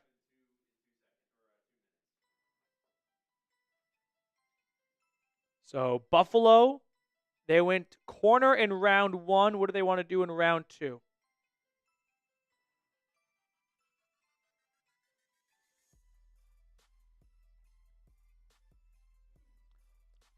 Do people like the Elijah Arroyo pick right there? Oh, the DK. Thank you very much, Desire Best. I was wondering how the Seahawks got that second rounder. Michael says B. Productions likes it. MG says nice pick. Juice says love the pick. Denver still has a third-round pick. Browns have 2 third-round picks. Falcons have no third-round picks. I could tell Petey feel. I mean, I was transparent that I was very upset the guys who went before Atlanta 15. Like, I just felt like, and listen, I made that gamble that I could get a better defensive lineman in round 2. I took who I thought was the best available at that point, but I thought there would be a few other guys there that unfortunately were not there. So, if I could do it all over again, I might do it all over again, do it differently. I might go with like Mykel Williams and then Benjamin Morrison, because he's still available, the Notre Dame corner. Yeah. Jack Beck, though, TCU, wide receiver, off to LA with the Chargers.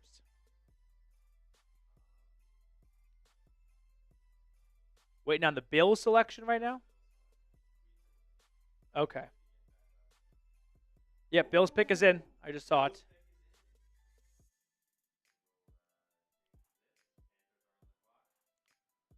Bills pick is in.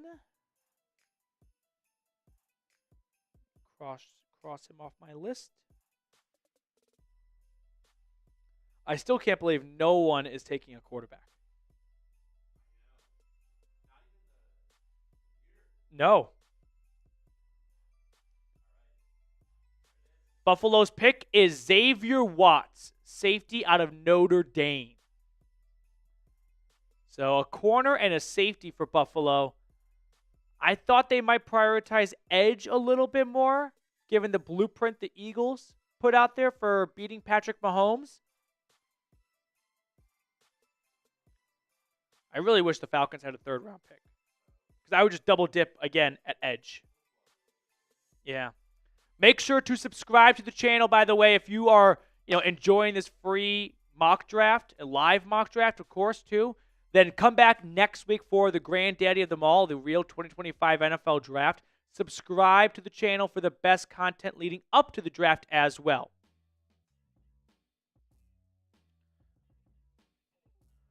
Man, when Jalen Walker was still there after the Bears, I thought he could be a Falcon. When Jalen Walker and Will Johnson were both still there, I was like, I just need one of these two guys to go from I can't both them pick between 11 and 14. And both were picked from 11 to 14. Yep, that's a good idea.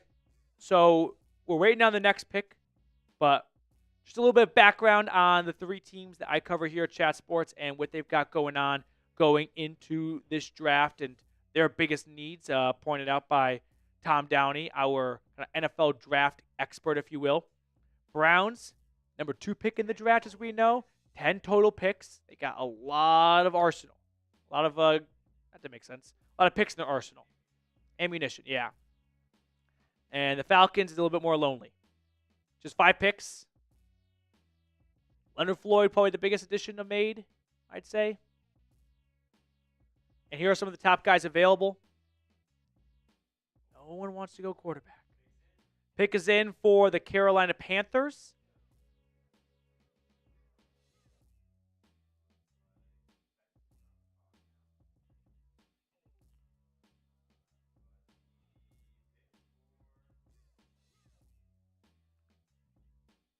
Yeah.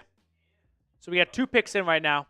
The Carolina Panthers at 57 go with Siobhan Revel, who went to ECU. So I feel like the Panthers love taking Carolina guys.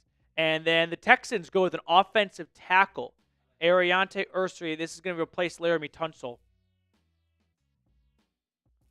So he's off the board, and Siobhan Revel goes off the board.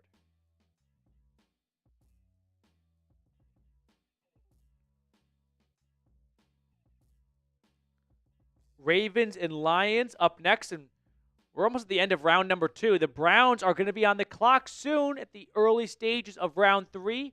The Broncos have a third-round pick, and then the Browns have a late third-round pick they got from Buffalo.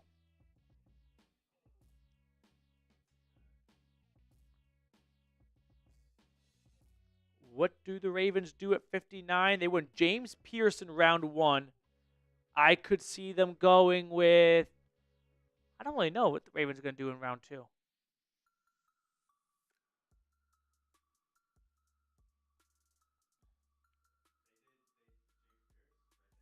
Yep. Man, Walter Nolan. I didn't think he'd get to round 2, but when he started to slide a little bit in round 1, I was like, if I could get him or Michael Williams. Yeah. Ravens pick is in, and they go offensive line. I like this pick.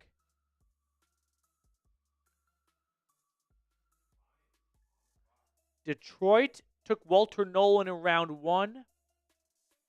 Round 2, we'll see what the Motor City wants to do. Yeah. Who's going to be the first quarterback? Sorry, who's the next quarterback taken? You think Milroe? I think one of the teams at the early stages of round 3 will take a quarterback. At this point, I don't expect any teams at the end of round 2 to take one.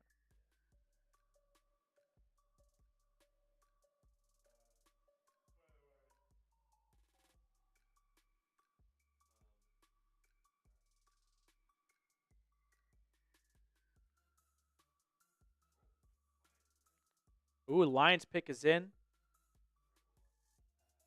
I want this Lions pick I wanted for Atlanta in round 4. Yeah, I did. He's him. I told you. I only gave you one over or under, and you used it.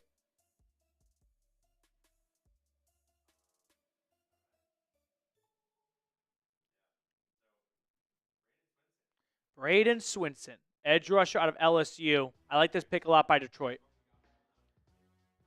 Ooh, that's a really good pick. Not surprised Sperry was onto this one. Kevin Winston, he's a very good safety for Penn State. Got injured. He fell off people's radars. But when he was on the field, he was terrific. Nice pick by the Commanders.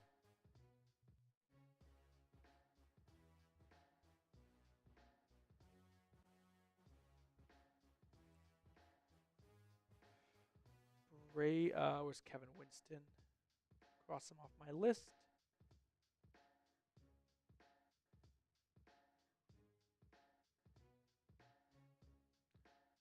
Browns have pick what? 67, I think?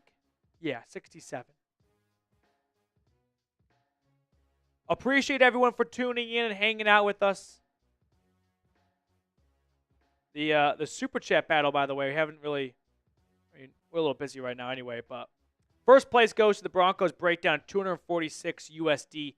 Second place goes to the Browns report at $29. And third goes to Falcons today at 14. I feel like Falcons today is just going to boycott me for my pick in round 1.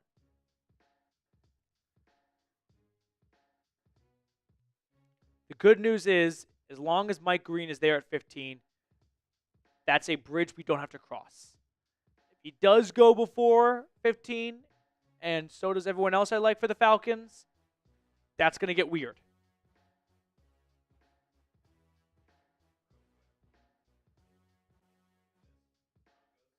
Yep, Denver's picks I made so far. Hampton, Arroyo. I've got my round 3 target in mind already. Falcon selections. I know this is not going to be a unanimously popular pick. This one's a result of just a lot of guys I liked going before Atlanta 15. And then me banking on some other edge rushers being there around 2. I still like the JT pick. I think he's going to be a really good player. But I understand why people may not love this.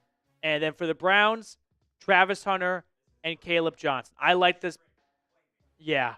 We're talking about getting jersey sellers, butts in seats, quick offensive turnaround, and defensive turnaround, too, with Hunter playing both ways. Bill's selection is in. I cannot guess anymore.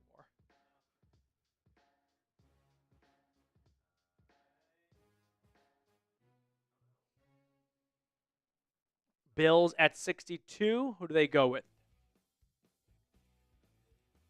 They've got 2 second-rounders, one from Houston for the Stephon Diggs trade, and then their own second-round pick. Yep.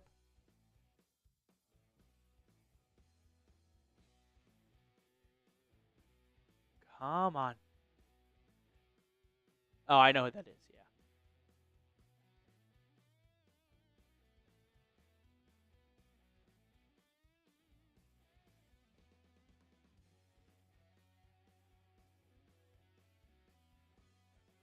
Yeah, best available. I think Benjamin Morrison is going to be a fun pick for someone. He suffered a hip injury last year. He might take a little bit of time to recover early in his rookie season, but 2026 and beyond, he has the potential to be a lockdown corner. Jackson Dart's still available. No one wants the UCLA linebacker. He's going to go forever. Jalen Milroe is there. Darian Porter. Jalen Noel, if you want a little peek behind the scenes, I was in between him and the pick I made at Elijah Arroyo in round 2. Yeah. Those are the 2 guys I was in between.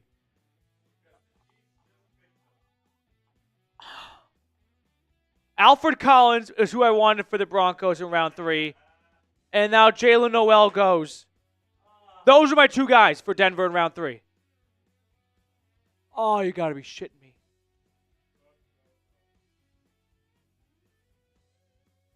Come on.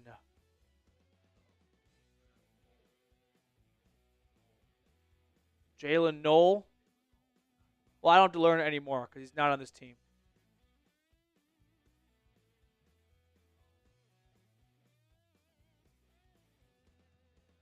Damn it. Jalen Noel.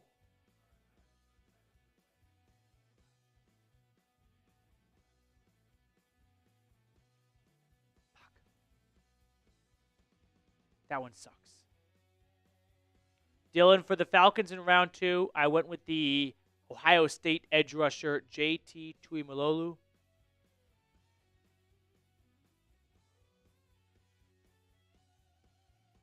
Who do the Eagles want to pick at 64?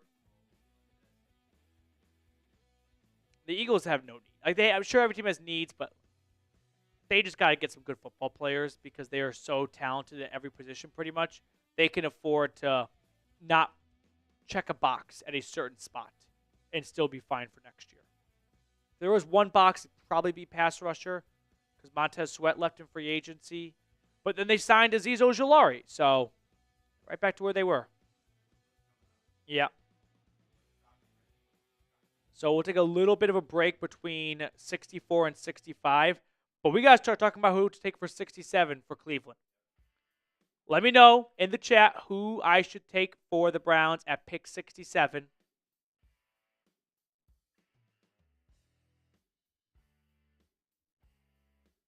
I've kind of got one name in mind. But I am open to ideas here. I'm open to ideas.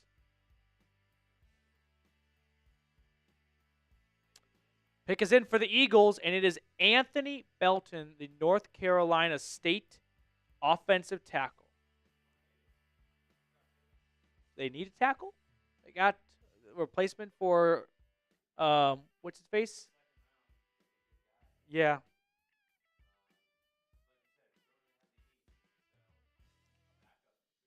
Yeah. Lose an offensive tackle, it could really derail, a season.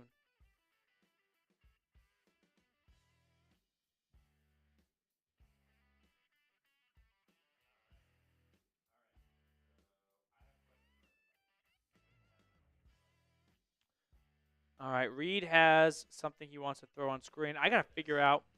Yeah. I feel like Falcons fans are just going to say the 2 names that I picked. Who to take for Cleveland? Who to take for the Browns at 67?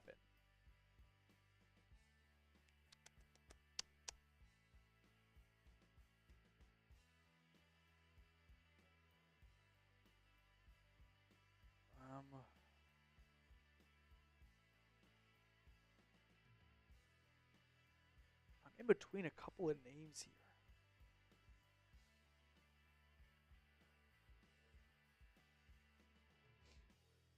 here. Yeah, I'm torn, to be honest with you.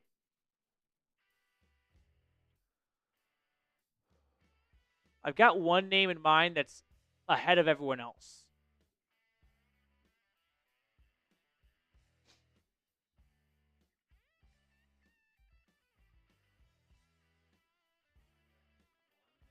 I think the the discussion point for the Falcons contingency watching should be what do you want Atlanta to do if Mike Green is gone? Because that's just been the consensus so far. We got to have a backup plan. Yeah. That is the bigger question here. You may not like my backup plan. That's fine. But I just want to know, what was your backup plan?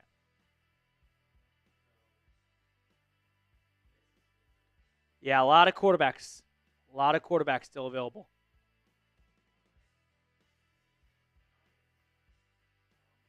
Giants are on the clock. I feel like Marsh is going to take one of these quarterbacks.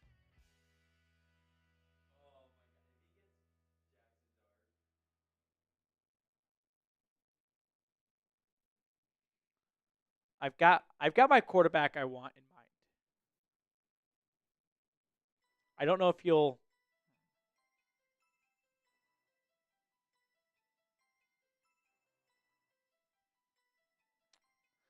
I don't hate that idea.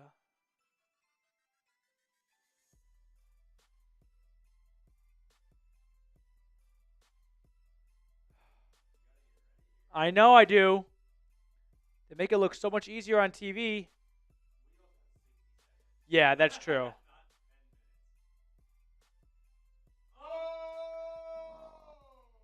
I saw that pick and it was my pick.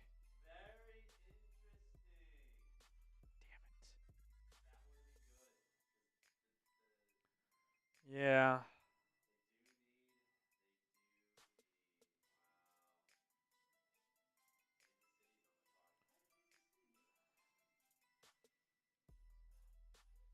I think I know what I'm going to do. That pick belongs to the um, Titans, and that's a luxurious need, I think, pick.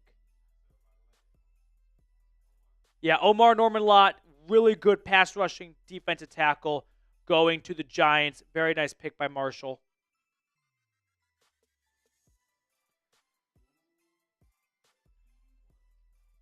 I know who I want.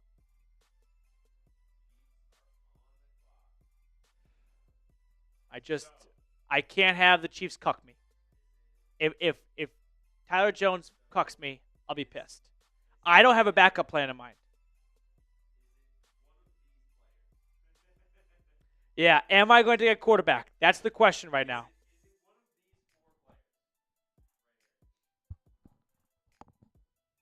You have put 8 names on screen between the four. I know I'm saying, but you have put 8 so far between the 4 quarterbacks. Really 7, I guess, because Dark counts twice.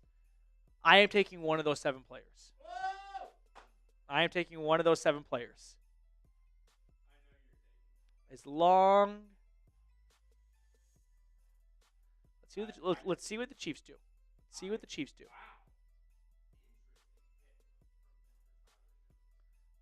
What did Tyler Jones pick?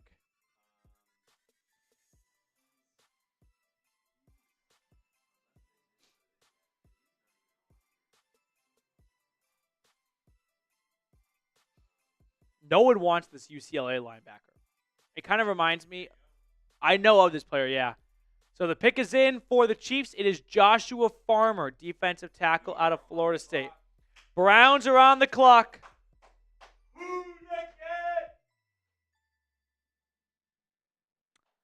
All right.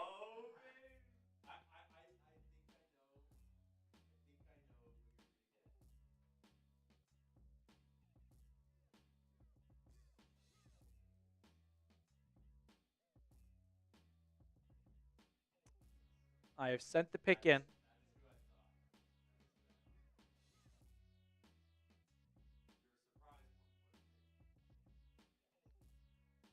The pick is in for the Browns. At 67, I have submitted it. Just waiting for the league office to publish it. Who did I select? I'm going to kind of build up the suspense a little bit. With the 67th pick in the 2025 NFL Draft, on behalf of the Cleveland Browns, I have selected Benjamin Morrison, cornerback out of Notre Dame. I know cornerback seems like a little bit of a surprise here. I will explain myself, but first, let me tell you about the player. Who are we getting here? Well, for starters, the Browns are getting one of the best corners in this draft when healthy. He missed the last 10 games of the 2024 season with a hip injury, which in this case I think works out in the Browns' favor because it allows him to fall to round number 3. He is an awesome corner in coverage. He's got great ball skills, 9 interceptions in his 31 games for the Fighting Irish. The only reason why he's even remotely available in round 3 is because of a hip injury he suffered last year. So, if the hip injury checks out, which this is a gamble, and maybe the Browns have crossed him off their list because it did not check out for them, but if it does check out, I feel like this is going to be a pick that we look back at as an all-time draft steal. So that's a little bit of background on Morrison. Let me tell you why I went cornerback in this spot. One, if you've noticed, no one seems to be panic-picking quarterbacks. So I felt confident that I could still get another quarterback with my second third-round pick. The other reason why I went with this selection here is 2 of your 3 starting corners are going into contract years. Martin Emerson's a free agent after this season. Greg Newsome is a free agent after this season.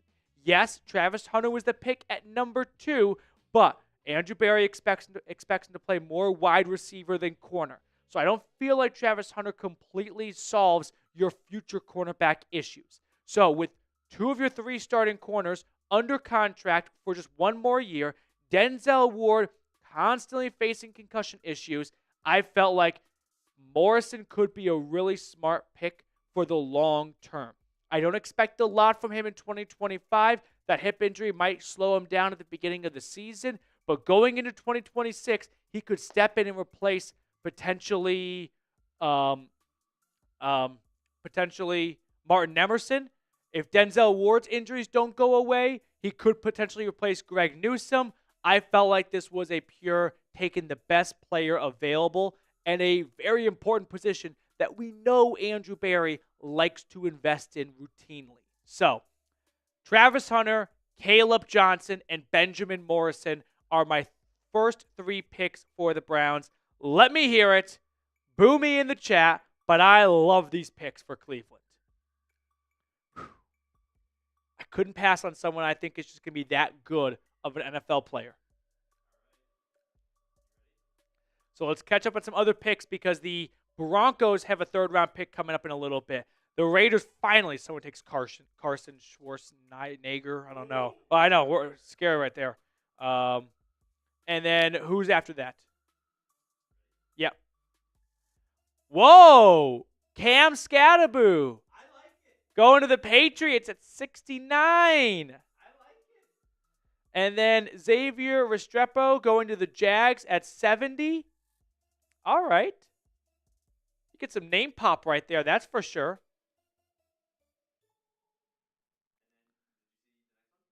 No.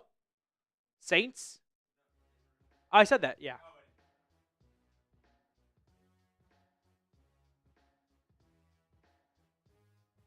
Okay. When does Denver pick again? 79? No. Not until the late 80s. 85. Okay. So we got a little bit of time until the Broncos' next pick. Kathy likes the pick. Jersey Dog, it is my pick. And I only brought up A being liking corners to just illustrate the possibility of how that could happen. But don't get me wrong, I'm making this pick because I'm willing to put my name next to his name of he's going to be a good NFL starter.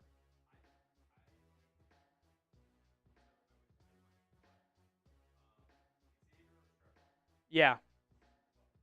Yeah. Slow indeed.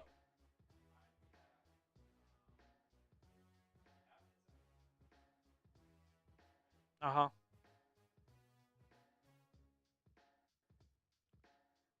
Ooh.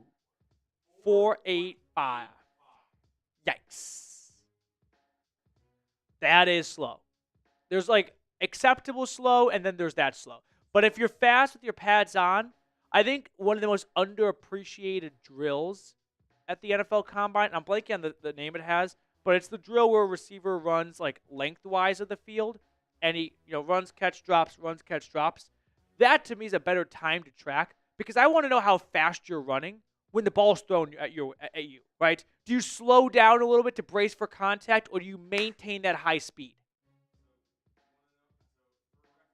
Yeah.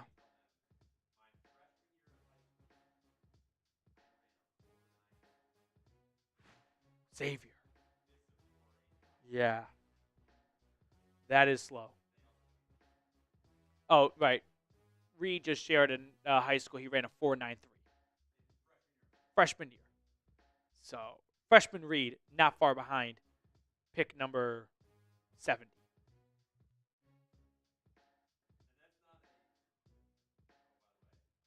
And the Saints at pick 71 have gone with Utah State wide receiver Jalen Royals. Not bad. Not bad. The Bears pick, let me see, like, based on who's available.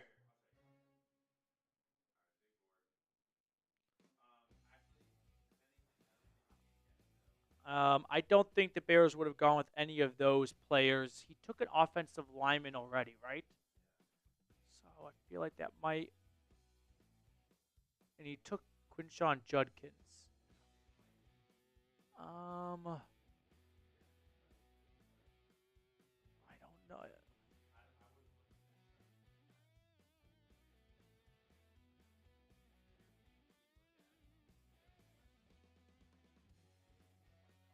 Yeah, sure. Who did the Bears take? Yeah, really cucked Atlanta right there with Mike Green. Then Josh Connerly early in round 2, followed by Quinshawn Judkins.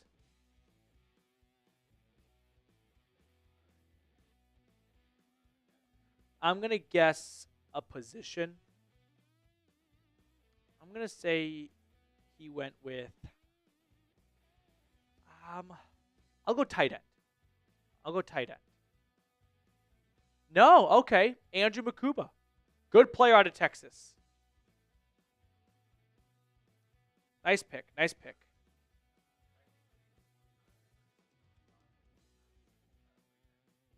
All right, so a little 3-minute pause right now until the 49ers pick at 73. Yep. Oh, we got some other picks here. Oh, I didn't know these picks were done. The Jets went with your guy out of Florida State, and I really wanted Princely Umenemion. God, I pronounced it. I rehearsed it, and then once the lights come on, you forget how to say it. I wanted that pick for Atlanta in round 4 if he kept falling. Yeah. Well, you practice like saying these names, and then when it's just you and a camera and 10 lights on you, your brain just goes blank sometimes. Yeah, good guess.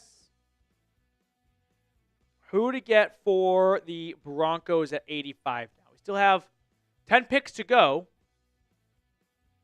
I mean, just look over the best players available. Let's start thinking ahead for Denver right now. We've gotten running back and tight end so far. I'll tell you right now what I'm leaning towards. I would like to add a defensive tackle. Alfred Collins going to the Bills really boned me because I liked that a lot. Yeah. I'd like to add a defensive tackle if I'm being honest.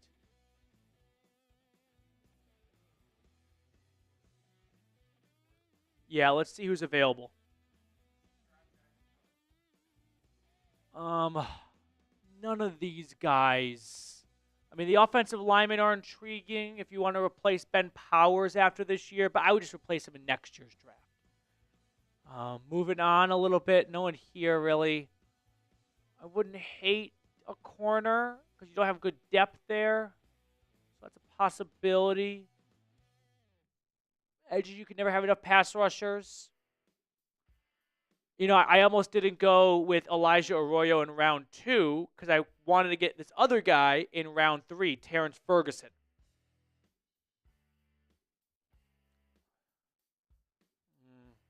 I'm not in love with what I'm looking at here, to be honest, guys.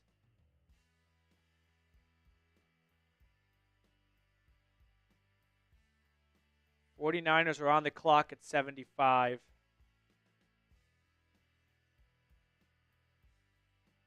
I feel like edges, I know you got to go best player available usually, but you've got good edge rushers already. Is there really room for a young third-round pick to develop if you're trying to develop Jonah Ellis, right? Where do his snaps go if you got to give it to a rookie?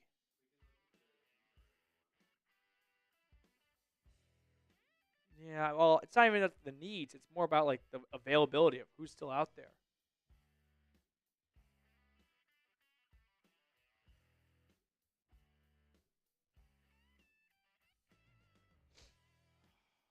This is a tough one.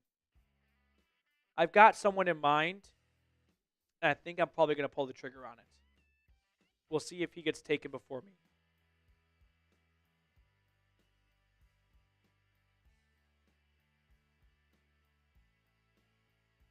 It's not a good center class. If either one of the Georgia guys were still there, I'd take them.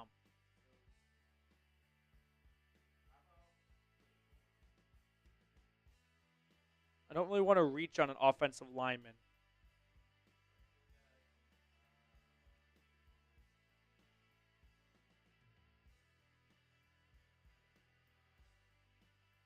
Picks are starting to come in here. Dan likes my draft. Thank you, Dan.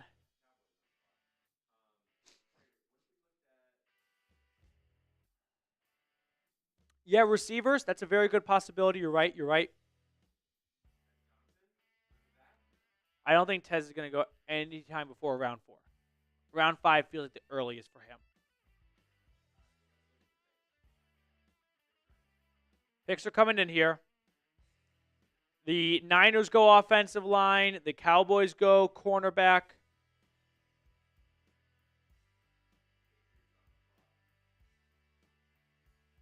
And then this Noel Williams fella.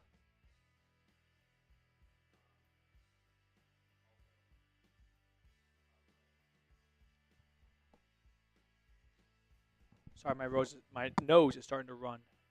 Yep. Yeah, we are doing a TriCast on 3 different channels here at Chat Sports, Browns, Broncos, and Falcons. I'm the host of all 3 channels, and we'll be doing the same thing a week from today for day 1 and then day 2 of the NFL draft. So a bit unorthodox, a bit quirky, I understand that, but it's the best and only way for me to get you guys as much coverage as possible during the draft.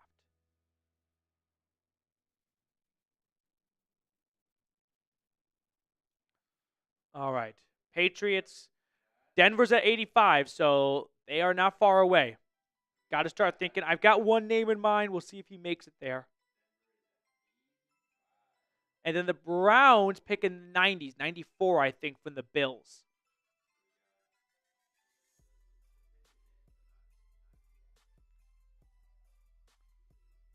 Pick is coming in soon. Once more, thank you for everyone that's tuning in and watching with us. If you have not yet liked the stream, it does help grow the channel a lot. Jordan Birch, Oregon defensive end. Good pick by New England. Good pick by Allie Barefoot specifically, yeah.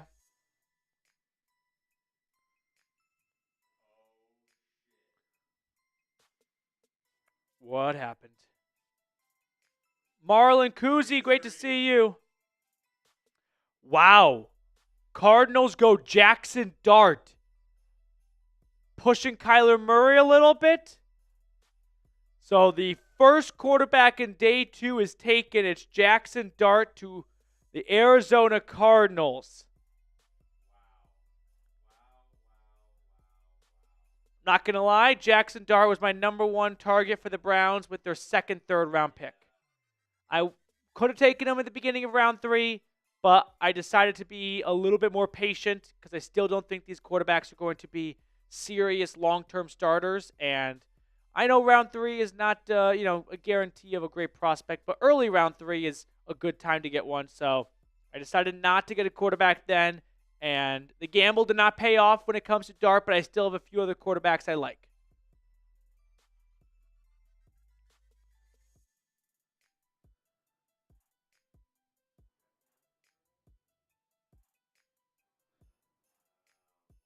So Jackson Dart going to the Cardinals.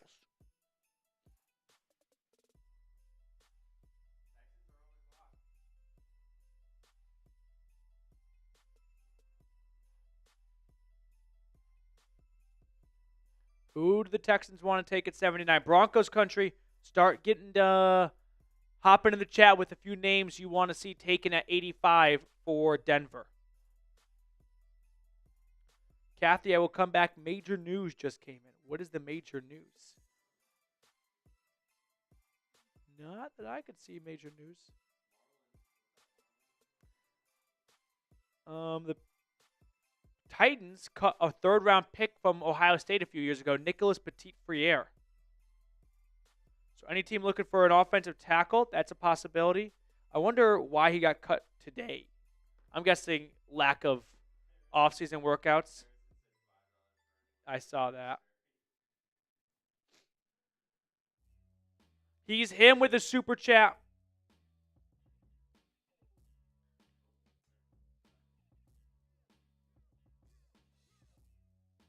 Cool guy. I could see the Colts taking a quarterback. Absolutely. They signed Daniel Jones, but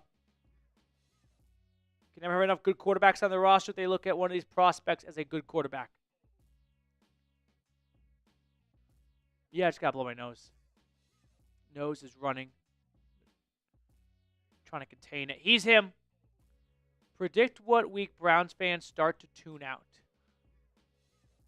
It's hard to say for sure without knowing like the schedule of who they play when. But I would say like week 4, if they get off to an 0-3 start, could be tough. Pick is in, and it is an offensive lineman for the Texans out of West Virginia, Wyatt Millam. I kind of thought about that pick for Denver. Yeah, because I think he could move to center. And I thought that could be a possible replacement if Luke Wattenberg doesn't get his shit together. Pick is in for Colts. Demetrius Knight, linebacker from South Carolina. And, wow. Our Bengals guy is just taking all of the Buckeyes. Jack Sawyer goes to Cincinnati. Can you give me a paper towel and mute me, please?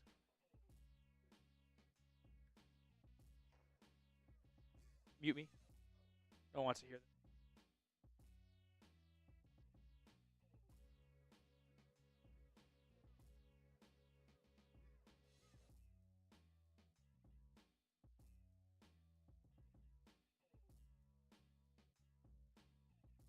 I swear. Just bad allergies. Bad allergies. Well, you didn't mute me yet. I was muted already?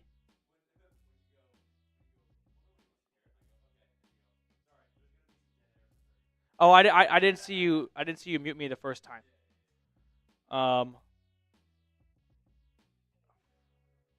trying to see. Can you? I'm gonna Slack you a name. Can you see if he was taken already? Actually, I'll just search it.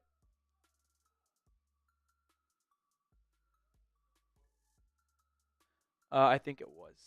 Yeah, it was taken.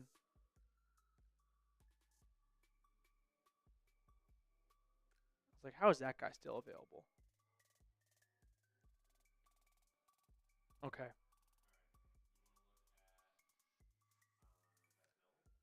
Yeah, let's look at best available.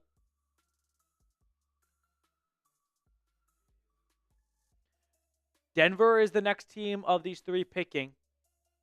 Which of these names is jumping out to you the most?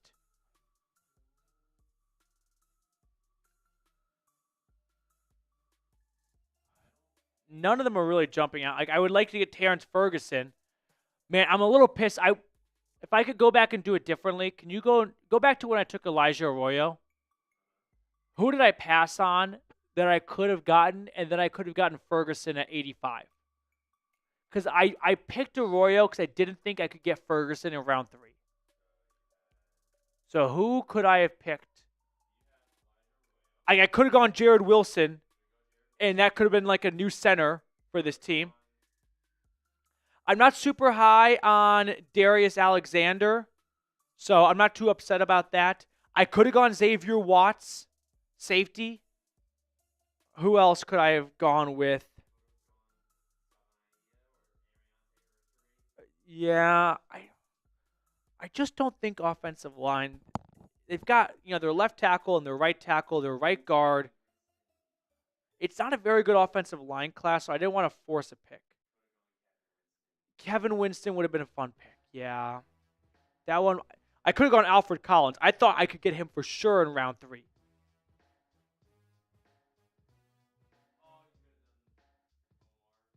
Yep. Oh, he's him. There's a new development on the he's him front, by the way. He wants a Joe Flacco jersey, which I was like, sure, as long as this ends this charade. And then he's like, I changed addresses, by the way. And I was like, well, I need the new address. Yeah, there it is. Kind of a surprise for where he went. But the Seattle Seahawks, with the 82nd pick in the draft, they go with Tez Johnson, wide receiver out of Oregon. I don't think he's a... What? Yeah, he's him. I can't mail you anything if you don't give me an address. It took 3 months to get your address, and then you tell me you moved. Okay, cool. Send me the new one, and you won't do that.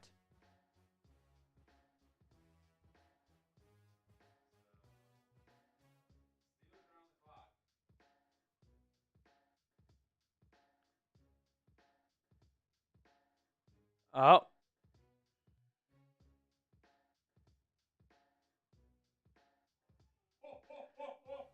We've got the Steelers have made a pick.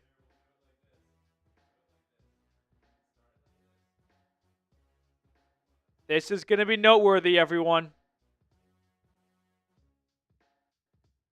Get ready.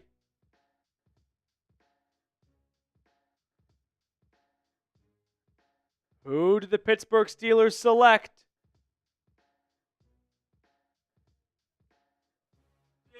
Jalen Milroe. That could be the signal caller for the steel curtain for the future. Jack Sperry takes Jalen Milroe, 83rd overall. The Chat Sports inside joke here is Sperry has a hard-on for Tyler Shuck, the Louisville quarterback, who is available, and he passed on him for Jalen Milroe. So Milroe will not be a Brown. He goes to another AFC North team. The Crimson Tide quarterback is a Pittsburgh Steeler. And then the Buccaneers selected Kyle Kennard, edge rusher out of South Carolina. We're on the clock. Okay. Battle stations, everyone. Battle stations. I think I know what I'm going to do. Look at best available.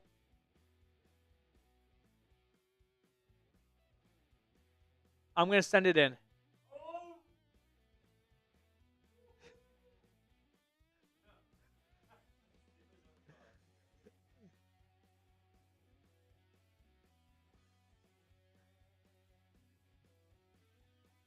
I think I know what I'm going to do.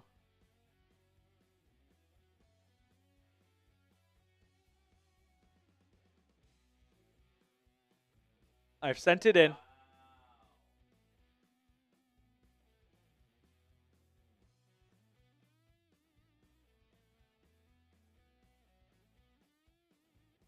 All right. Pick is in.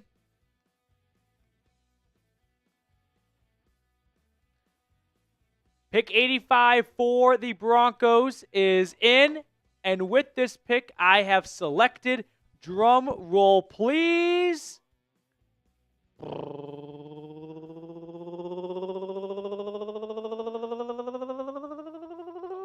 Come on, computer. Come on, cooperate. Can't blue ball everyone like this. Don't do this to us. All right, maybe we just send it anyway. Yeah. With pick 85 in the 2025 NFL Draft, I have selected Ty Hamilton, defensive tackle out of Ohio State. I wanted the Broncos to add to their interior defensive line in this draft, and I get it done in the middle of the third round. Let me start by telling you a little bit of background information on Hamilton, and then we can talk more about the pick itself. He was a 2-year starter for the Buckeyes. He was a little bit all over the defensive line, but to me, he plays best as more of like a 2 technique to 3 technique. He's got some good size to him. We're looking at a 6'2", 300-pound defensive tackle. I don't think he's going to be a traditional nose tackle at the next level, but he's got some pass rushing skills that need some refining, need some development, but he's quick. He's got good burst. He's got good athleticism for that size, and he creates disruption. I think there are some coaching, work to be done on his side of things, but Sean Payton, Vance Joseph, and Jim Leonard, the defensive staff in general, I trust them to look at a prospect like Hamilton and get a little bit more out of him. So I went defensive line in round number 3. I was in between 2 players, really, at this spot. Ty Hamilton, Ohio State defensive tackle, and Billy Bowman, the Oklahoma safety. But I felt like getting another run stopper and getting another young piece to rotate in would be more important after you've already signed one safety in free agency. So Ty Hamilton, he joins a handful of Buckeyes who have gone from Columbus to Denver over the last couple of years, joining Omarion Hampton, your new starting running back, Elijah Arroyo, who's an awesome receiving tight end, and then a 300-pound, 2 to 3 technique defensive tackle that should rotate in nicely with DJ Jones and Malcolm Roach at that interior spot on the line. So let me know how you would grade my 3 picks for Denver, rounds 1, 2, and 3. I'm going to give myself a B+. I love the A pick here. These are like B minus picks, which is expected because you're picking later. So that's not too uncommon, but I'd go with the B+ for this mock draft right here. What do we think?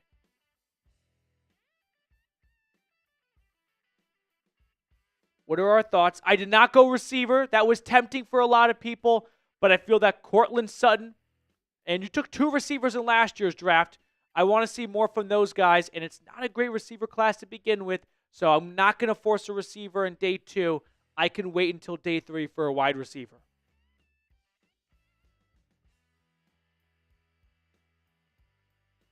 What other picks have been made since that one? Yeah, let's check out.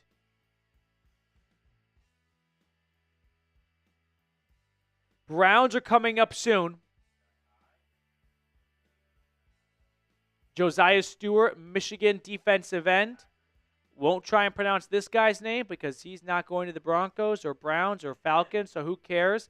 The Jags go with a 6'3" corner, Darian Porter, 6-year player for the Cyclones. Started off at receiver, made the switch to corner. Incredible athlete, but he is a very raw corner when it comes to NFL readiness. We're getting closer and closer to the Browns' 3rd-round pick. Jackson Dart was picked by the Arizona Cardinals early in round 3.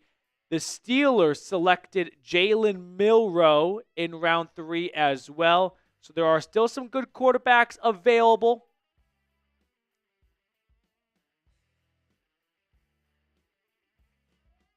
Let's check out who's coming up next on the clock. I've got my pick in mind for the Browns. It's just a question of will this player be there when the Browns are on the clock.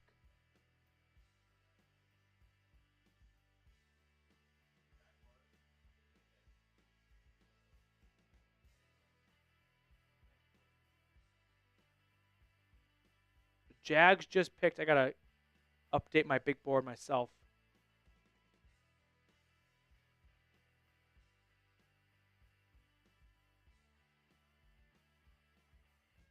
I'm in between two right now for the Browns, to be honest. Yeah, 94 for the Browns. Right now, 89's on the clock.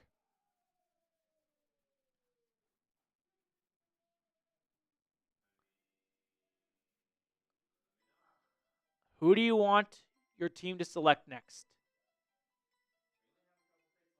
Yeah.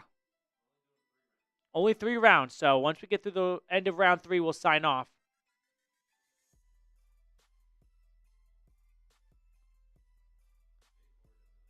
I'm in between 2 right now.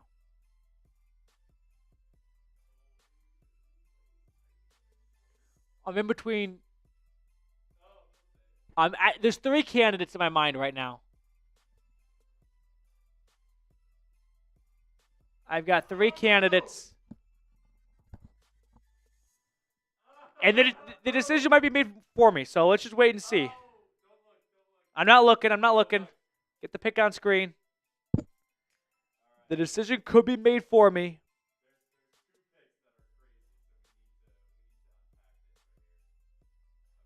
All right. I'm closing my eyes. Okay, that was one of my 2. Oh, it was not one of my guys. I did like the idea of going with Terrence Ferguson. I thought that could be a good Njoku replacement if the Browns were thinking of moving on from the Chief after this year. But then Tyler Shuck goes to the Rams. Okay.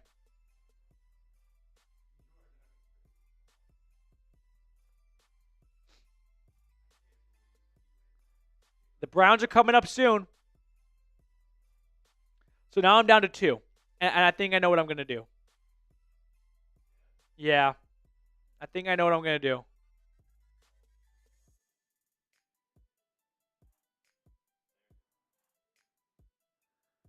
These are the 3 picks I've made so far for Cleveland. And again, these are picks that I would do. This is me as the GM, not me predicting what I think is going to happen. I don't expect the Browns to go with Caleb Johnson at pick 33. But I just think he's that great of a running back. I wanted to get this team's next Nick Chubb. Benjamin Morrison, I felt like was too good of a prospect to pass on. So I feel like in 2025, he may not have a starting role. That's fine.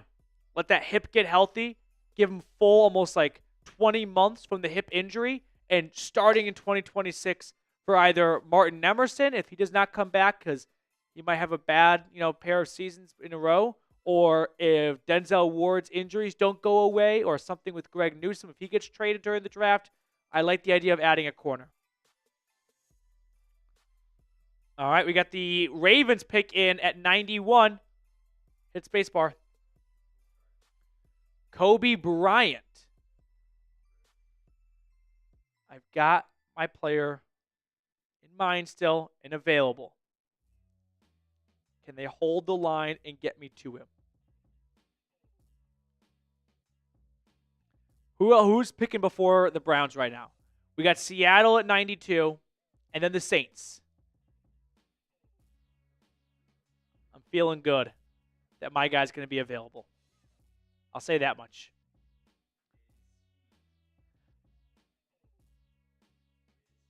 Browns fans, let me know, who should I take? I cannot say.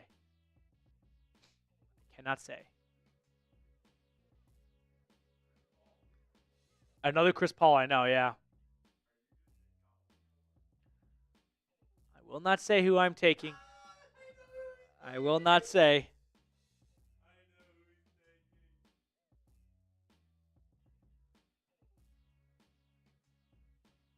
Two more picks.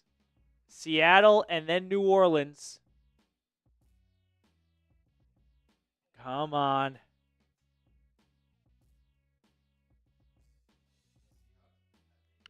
I like how Michael is speaking in third person in our Broncos chat, saying Michael has won the Super Chat Superstar. Michael, you absolutely won the Super Chat MVP today. $150, and I don't expect anyone to sniff that number.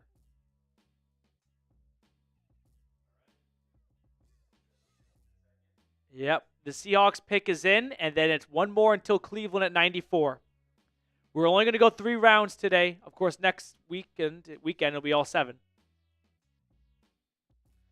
Cool guy. I did take 2 corners, but they said that Travis Hunter's a receiver. So I feel that you could kind of, with this draft, position yourself for 2026 to get 2 new corners in the starting lineup, since Denzel Ward will be getting close to 30 in the end of his contract, and Martin Emerson and Greg Newsome are both in contract years. Like, how many more years does Denzel Ward have left on that 5-year extension he signed? Denzel Ward, I'm not trying to speak into existence that the Browns move on from the Warden, but Denzel Ward has 3 years, including this one. 2025, 6, and 7.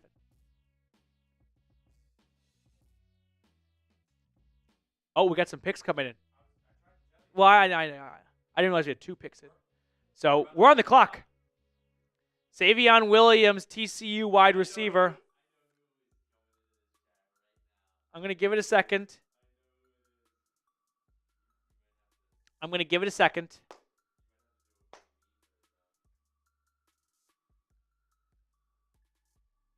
Can you guys predict who I'm going to take for the Browns at 94?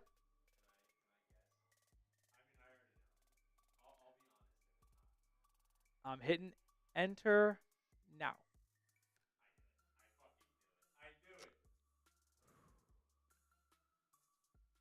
Pick is in. Now you wait and see who I went with. Pick 94 with a 3rd round selection acquired from the Buffalo Bills in a trade for Amari Cooper. On behalf of the Cleveland Browns, I, Matthew John Peterson, have selected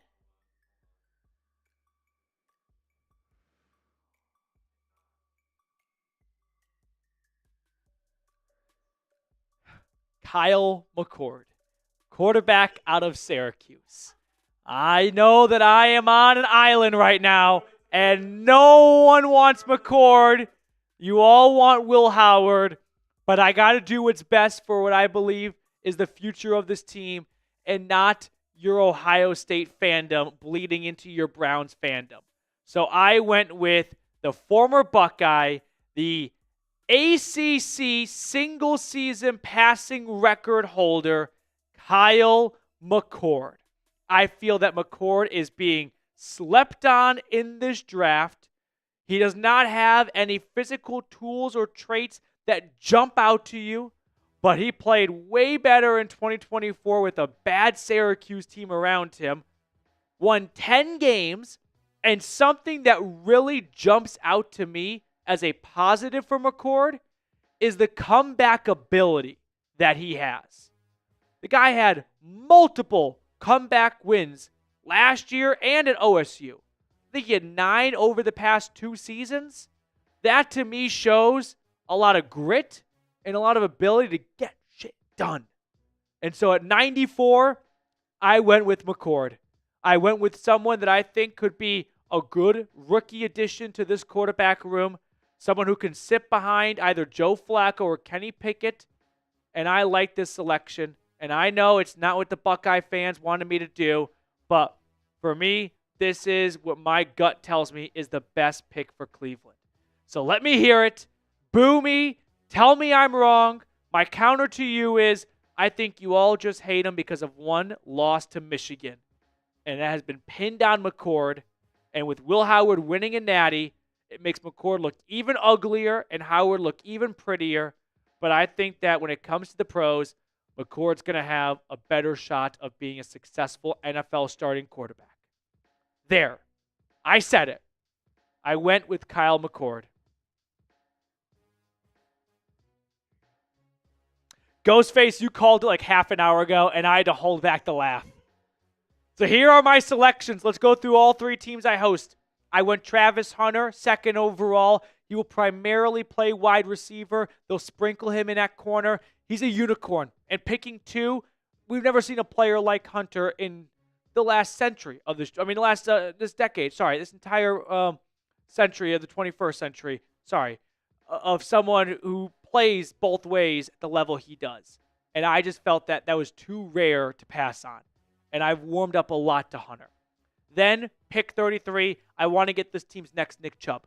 Nick Chubb, if you remember, was the 34th overall pick in the draft. So I thought Caleb Johnson could fill that role well. Almost 10 years later, 2025 versus 2018, and I got this team's workhorse back for hopefully the next 8 to 10 years.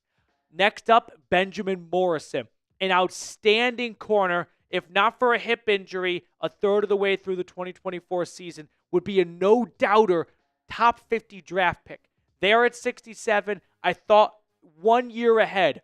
2 out of your 3 starting corners are going to be free agents next year. So you can already plant the replacement seeds in this year's draft with someone who just needs a little bit of time to get that hip right and can start for you and be a round 1 quality corner in 2026.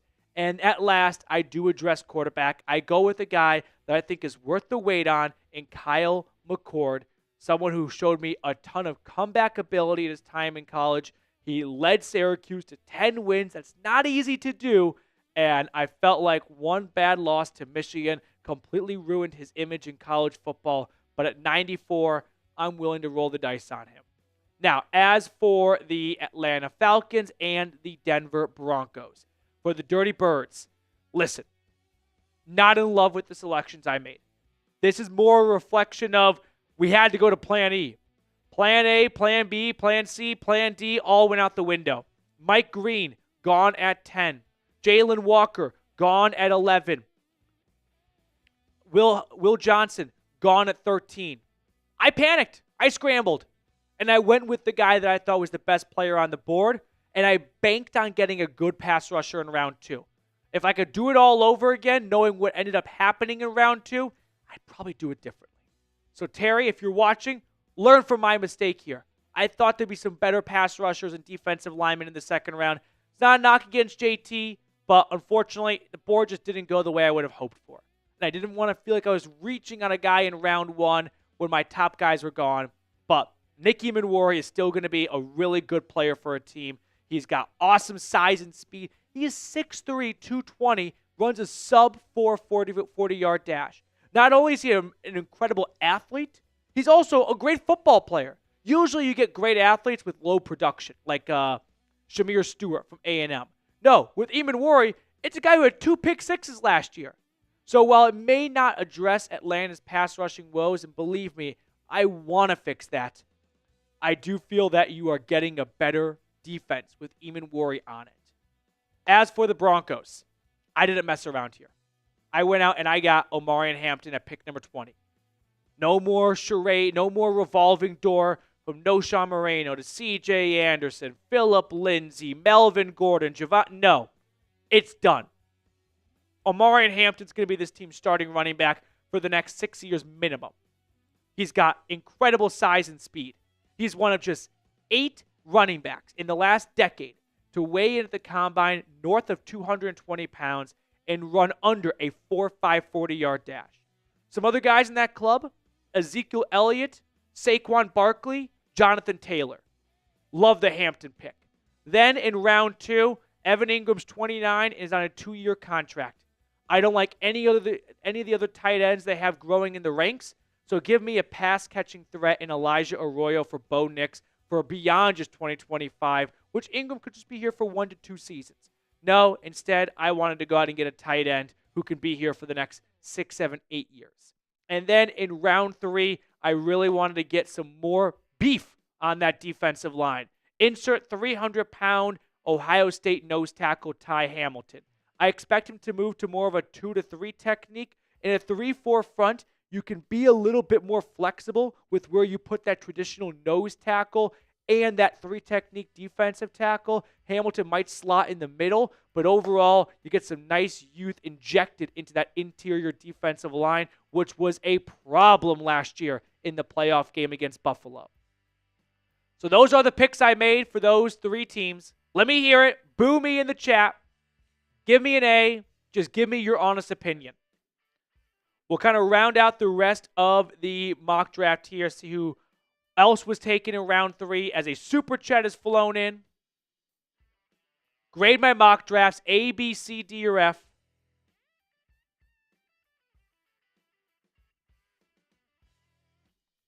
Ty Man likes my McCord pick. Thank you, Ty Man. Yeah, let's kind of round out the mock. Devin Neal, running back from Kansas, going to the Chiefs. I was wondering who would take Jacob Parrish. It is the Eagles at the end of round 3, or towards the end of it. Who else? Vernon, never heard of this guy.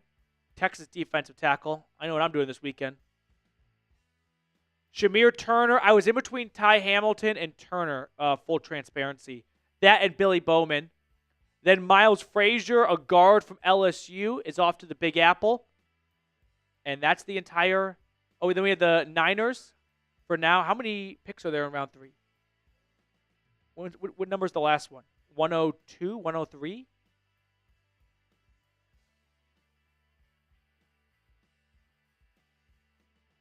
We got the Niners at pick 100.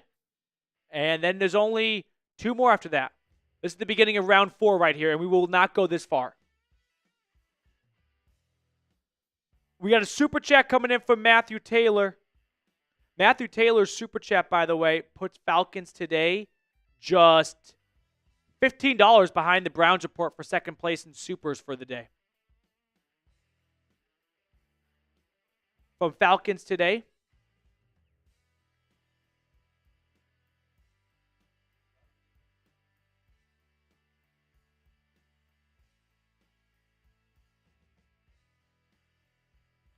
Do you think the Falcons will get Jalen Ramsey? He was seen in Atlanta. Is this the scene like the Hurts car rental picture scene? I feel like Raheem Morris could have a lot of interest in Jalen Ramsey coming in as a safety. The two, Morris and Ramsey, have spoken very highly of one another publicly. I wonder if the cost is too high. If a trade does happen with Jalen Ramsey, it might be after June 1st. Matthew, thank you so much for your super chat. Really appreciate it.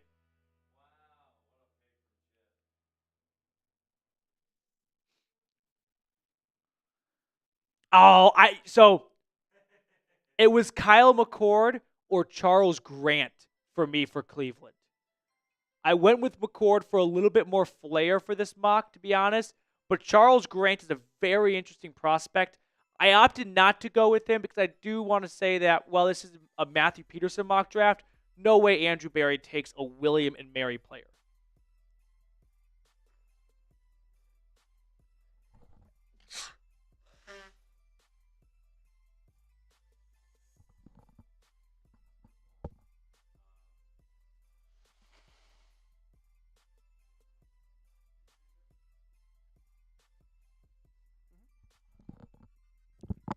Mr. Taylor, thank you so much for your super chat. And the last couple picks are in. We'll look at those, and then we'll sign off.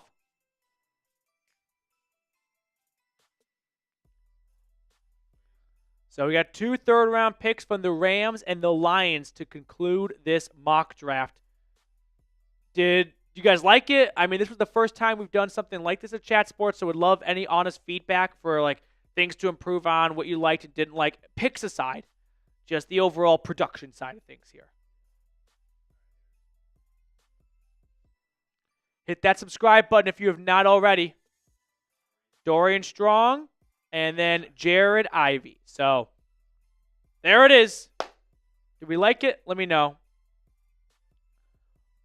That's going to do it for us on our live mock draft. Thank you all so much for watching and for tuning in. We will sign off. Enjoy the rest of your Thursday afternoon, and we will be back with a lot more content leading up to the draft, so make sure to subscribe.